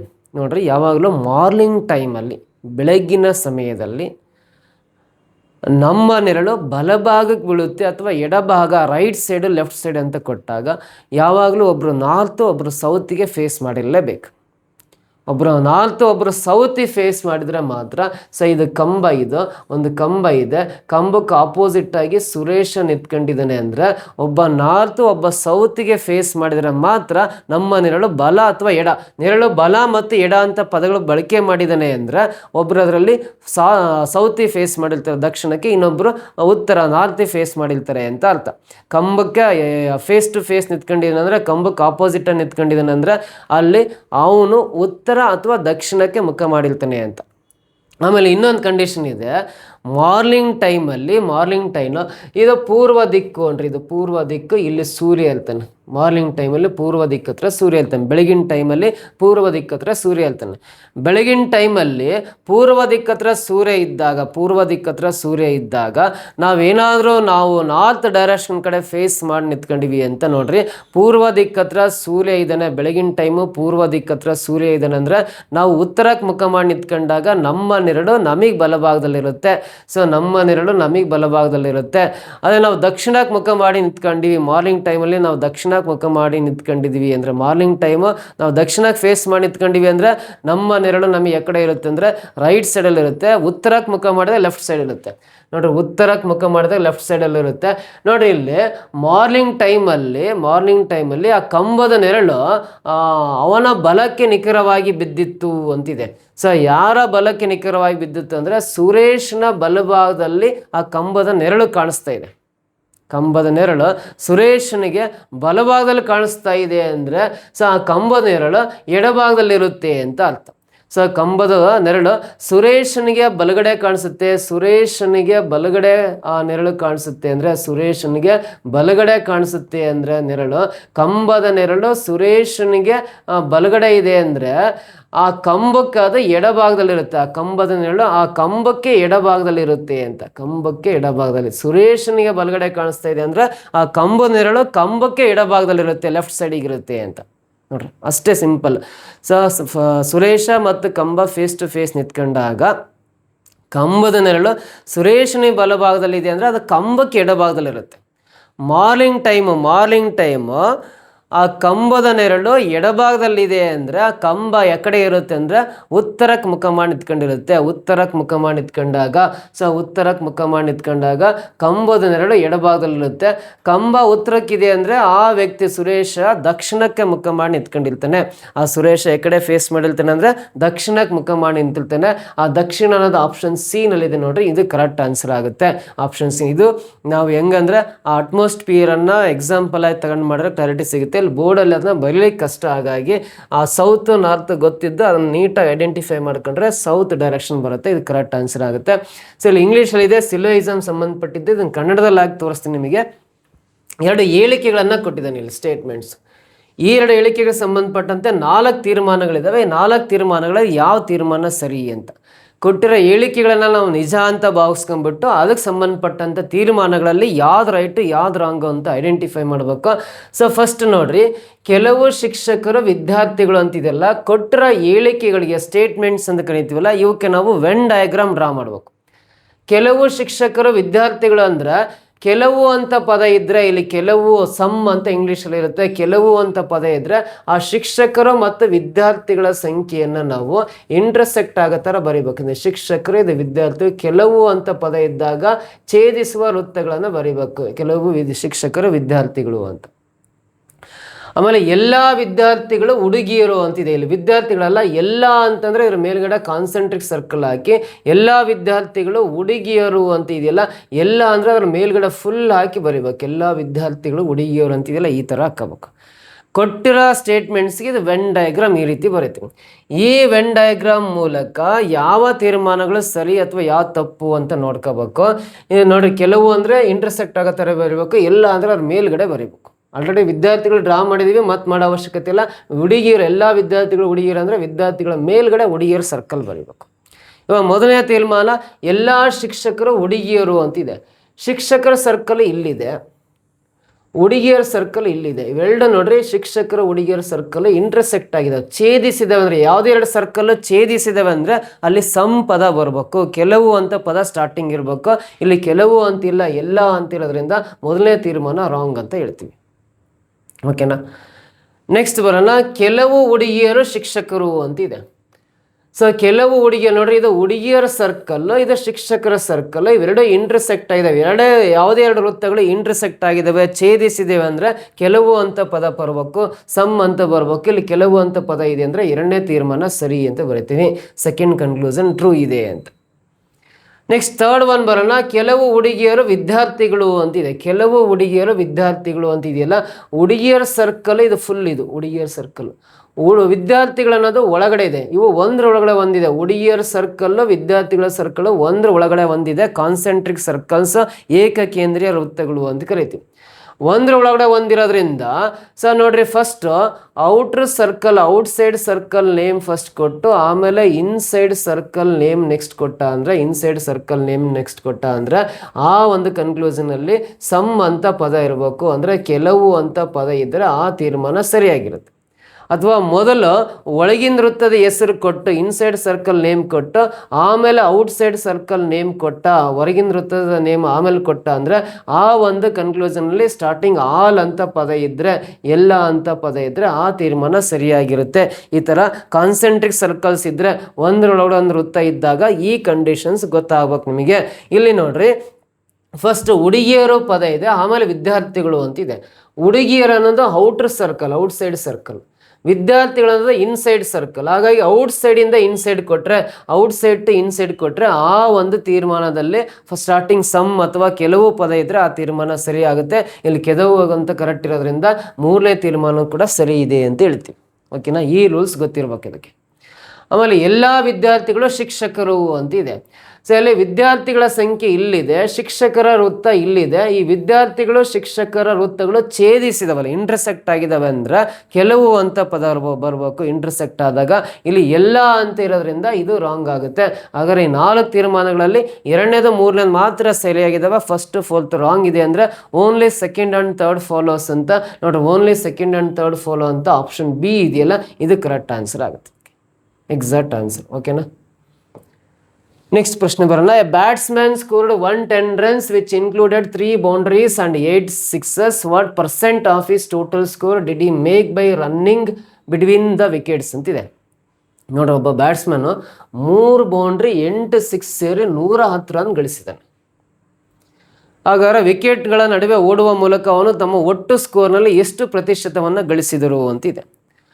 ಇವಾಗ ಸಿಂಪಲ್ ನೋಡ್ರಿ, ಒಂದು ಬೌಂಡ್ರಿಗೆ 4 ರನ್ ಕೊಡ್ತಾರೆ, 3 ಬೌಂಡ್ರಿಯಿಂದ ಸೇರಿ 12 ರನ್ ಆದವು. ಸೊ ಒಂದು 6 6 ಹೊಡೆದಾನೆ, 1 6ಗೆ 6 ರನ್ ನೋಡ್ರಿ. 3 ಬೌಂಡ್ರಿ ಇಲ್ಲ, 1 ಬೌಂಡ್ರಿ 4 ರನ್ ಆದರೆ ಟೋಟಲ್ 12 ರನ್ಸ್ ಆದ ಬೌಂಡ್ರಿಯಿಂದ. 8 ಸಿಕ್ಸರ್ ಹೊಡೆದಾನೆ ನೋಡ್ರಿ, 8 ಸಿಕ್ಸರ್ ಹೊಡೆದ್ರು, ಸಾರಿ 6 ಅಲ್ಲ 8 ಸಿಕ್ಸರ್ ಹೊಡೆದಾನೆ. 1 ಸಿಕ್ಸರಿಗೆ 6 ರನ್ ಆದರೆ 8 ಸಿಕ್ಸರ್ಸ್ಗೆ 8 6 48 ಆಯ್ತು. ಈ ಬೌಂಡ್ರೀಸಿಂದ 12 ರನ್ ಬಂದಿದ್ದಾವೆ, ಸಿಕ್ಸಸ್ಸಿಂದ 48 ರನ್ ಬಂದಿದ್ದಾವೆ. ಅಂದರೆ ಟೋಟಲ್ ಇವೆರಡು ಸೇರಿ 60 ರನ್ನು ಬೌಂಡ್ರಿ ಮತ್ತು ಸಿಕ್ಸಿಂದ ಬಂದಿರ್ತಾವೆ ಬ್ಯಾಟ್ಸ್ಮನ್ಗೆ. ಟೋಟಲ್ ಅವನು ಗಳಿಸಿರೋದು 110ರಲ್ಲಿ 60 ರನ್ನು ಬೌಂಡ್ರಿ ಮತ್ತು ಸಿಕ್ಸಸ್ಸಿಂದ ಬಂದಿದ್ದಾವೆ. ಅಂದರೆ 110ರಲ್ಲಿ 60 ಮೈನಸ್ ಮಾಡಿದ್ರೆ ಉಳಿದ್ರೆ 50 ರನ್ನು ಅವನು ಓಡಿದಾನೆ ಅಂತ. ಆ ವಿಕೆಟ್ ನಡುವೆ ರನ್ ಓಡಿ ತಗೊಂಡ್ರವು 50 ರನ್ ಓಡಿದಾನೆ ಅಂತ.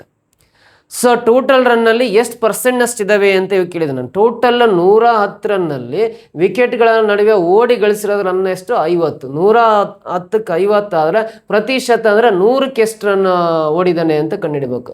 ಪರ್ಸೆಂಟೇಜ್ ಕಂಡುಹಿಡಬೇಕು. 100ಕ್ಕೆ ಎಷ್ಟು ಅಂತ, ಪ್ರತಿಶತ ಅಂದರೆ 100ಕ್ಕೆ ಎಷ್ಟು ಅಂತ. ಸೊ ಇಲ್ಲಿರೋ 0 ಕ್ಯಾನ್ಸಲ್ ಆಗುತ್ತೆ. 100 × 5 ಅಂದರೆ 500 ಬರುತ್ತೆ ಮೇಲ್ಗಡೆ. ಕೆಳಗಡೆ 11 ಇದೆ. 11ರಿಂದ 500 ಬಾಗಿಸ್ಬೇಕು. ನಿಮಗೆ ಗೊತ್ತಾಗಿಲ್ಲ ಅಂದರೆ ಈ ಥರ ಕಿವಿ ಹಾಕೊಂಡು ಬಾಗಿಸಿರೋ ಬರುತ್ತೆ. 11 4 44, ಶೇಷ 6 ಉಳಿಯುತ್ತೆ. ಈ 0 ಕೆಳಗಿಳಿಸ್ಕೋಬೇಕು. 11 5 55, ಶೇಷ ಇನ್ನು 5 ಉಳಿಯುತ್ತೆ. 11ರಿಂದ 5 ಭಾಗಲ, ಇಲ್ಲಿಗೆ ಸ್ಟಾಪ್ ಮಾಡಿರಿ. ಫಸ್ಟ್ ಈ ಭಾಗಲಬ್ಧ 45 ಬರೀಬೇಕು. ಆಮೇಲೆ ಶೇಷ 5 ಉಳಿದತ್ತಲ್ಲ, ಇದು ಮೇಲೆ ಬರೀಬೇಕು. ಎಷ್ಟರಿಂದ ಬಾಗಿಸಿರೋದು? 11ರಿಂದ ಅದನ್ನು ಕೆಳಗೆ ಬರೀಬೇಕು. ನೋಡಿರಿ 45 11ನೇ 5%ನಷ್ಟು ರನ್ನು ವಿಕೆಟ್ಗಳ ನಡುವೆ ಓಡಿದ್ರಿಂದ ಸಿಗುತ್ತೆ. ರನ್ನಿಂಗ್ ಬಿಟ್ವೀನ್ ದ ವಿಕೆಟ್ಸ್ ಅಂದರೆ 45 5 11%ನಷ್ಟು ರನ್ ಬಂದಿದ್ದಾವೆ. 45 5 11% ಅಂತ ನೋಡ್ರಿ ಆಪ್ಷನ್ ಡಿ ನಲ್ಲಿದೆ. ಇದು ಕರೆಕ್ಟ್ ಆನ್ಸರ್ ಆಗುತ್ತೆ. ಓಕೆನಾ? ಈ ರೀತಿ ಈ ಪ್ರಶ್ನೆಗೆ ಆನ್ಸರ್ ಮಾಡ್ಬೋದು. ನೆಕ್ಸ್ಟ್ ಕ್ವಶನ್ ಬರೋಣ. ಮುಂದಿನ ಪ್ರಶ್ನೆ, Rama rank 16 from the top and 15 from the bottom in a certain examination. How many students are there in the class? Very simple question. ಒಂದು ಪರೀಕ್ಷೆ ಮಾಡಿ ಟೆಸ್ಟ್ ಮಾಡಿ ಲೀಸ್ಟ್ ಮಾಡಿದ್ದಾರೆ. ಯಾರು ಹೈಯೆಸ್ಟ್ ರನ್ ಗಳಿಸಿರೋದ್ರಿಂದ ರ್ಯಾಂಕಿಂಗ್ ಕೊಡ್ತಾ ಬಂದಿದ್ದಾರೆ. ಮೇಲಿಂದ ನೋಡ್ರಿ ಹಿಂಗೆ ಲೀಸ್ಟ್ ಆಫ್ ನೇಮ್ಸ್ ಬರ್ಕೊಂಡಾಗ ಮೇಲಿಂದ 16ನೇ ಪ್ಲೇಸಲ್ಲಿ ಇದ್ದಾನೆ. ಮೇಲ್ಗಡೆಯಿಂದ 16ನೇ ಪ್ಲೇಸಲ್ಲಿ ರಾಮ ಇದ್ದಾನೆ. ಸೊ ಆಮೇಲೆ ಕೆಳಗಡೆಯಿಂದ ಕೌಂಟ್ ಮಾಡ್ತಾ ಹೋದ್ರೆ ಅವ್ನ ರ್ಯಾಂಕ್ ಕೆಳಗಡೆಯಿಂದ ಕೌಂಟ್ ಮಾಡ್ತಾ ಹೋದ್ರೆ ಎಷ್ಟು? 15ನೇ ಪ್ಲೇಸಲ್ಲಿ ಇದ್ದಾನೆ. 15th ಪ್ಲೇಸಲ್ಲಿ ಇದ್ದಾನೆ. ನೋಡ್ರಿ, ಒಬ್ಬ ವ್ಯಕ್ತಿಯ ಸ್ಥಾನವನ್ನು ಆ ಸಾಲಿನ ಮೇಲಿಂದ ಮತ್ತು ಕೆಳಗಡೆಯಿಂದ ಕೌಂಟ್ ಮಾಡಿದ್ದಾರೆ. ಮೇಲಿಂದ ಅವನು 16ನೇ ಪ್ಲೇಸಲ್ಲಿ ಇದ್ದಾನೆ, ಕೆಳಗಡೆಯಿಂದ 15ನೇ ಪ್ಲೇಸಲ್ಲಿ ಇದ್ದಾನೆ. ಅಂದರೆ ಟೋಟಲ್ ಆ ಒಂದು ತರಗತಿಯಲ್ಲಿ ಎಷ್ಟು ವಿದ್ಯಾರ್ಥಿಗಳಿದ್ದಾರೆ ಅಂತ ಕಂಡುಹಿಡಿಬೇಕಂದ್ರೆ ಮೇಲಿಂದ 16ನೇ ಪ್ಲೇಸ್, ಕೆಳಗಡೆಯಿಂದ 15ನೇ ಪ್ಲೇಸ್. ಒಬ್ಬ ವ್ಯಕ್ತಿಯ ಸ್ಥಾನವನ್ನು ಎರಡೂ ಕಡೆಯಿಂದ ಕೊಟ್ಟಿರೋದ್ರಿಂದ 1 ಮೈನಸ್ ಮಾಡ್ಕೊಳ್ರಿ. ಟೋಟಲ್ ನಂಬರ್ ಆಫ್ ಸ್ಟೂಡೆಂಟ್ಸ್ ಎಷ್ಟು ಅಂತ ಈಸಿಯಾಗಿ ಸಿಗುತ್ತೆ. 16 + 15 31 ಮೈನಸ್ 1 ಅಂದರೆ ಆ ಸಾಲಲ್ಲಿ ಟೋಟಲಿ 30 ಸ್ಟೂಡೆಂಟ್ಸ್ ಇರ್ತಾರೆ ಅಂತ. 30 ಜನ ವಿದ್ಯಾರ್ಥಿಗಳು ಇರ್ತಾರೆ ಅಂತ ಅರ್ಥ. 30 ಅನ್ನೋದು ಆಪ್ಷನ್ ಬಿ ನಲ್ಲಿ ಇದೆ ನೋಡ್ರಿ. ಇದು ಕರೆಕ್ಟ್ ಆನ್ಸರ್ ಆಗುತ್ತೆ ನೋಡ್ರಿ. ಈ ರೀತಿ ಸೊ ಈ ಸೆಕೆಂಡ್ ಎಪಿಸೋಡಲ್ಲಿ 20 ಪ್ರಶ್ನೆಗಳನ್ನು ಸಾಲ್ವ್ ಮಾಡೋದು ಹೇಳ್ಕೊಟ್ಟಿದ್ದೇನೆ.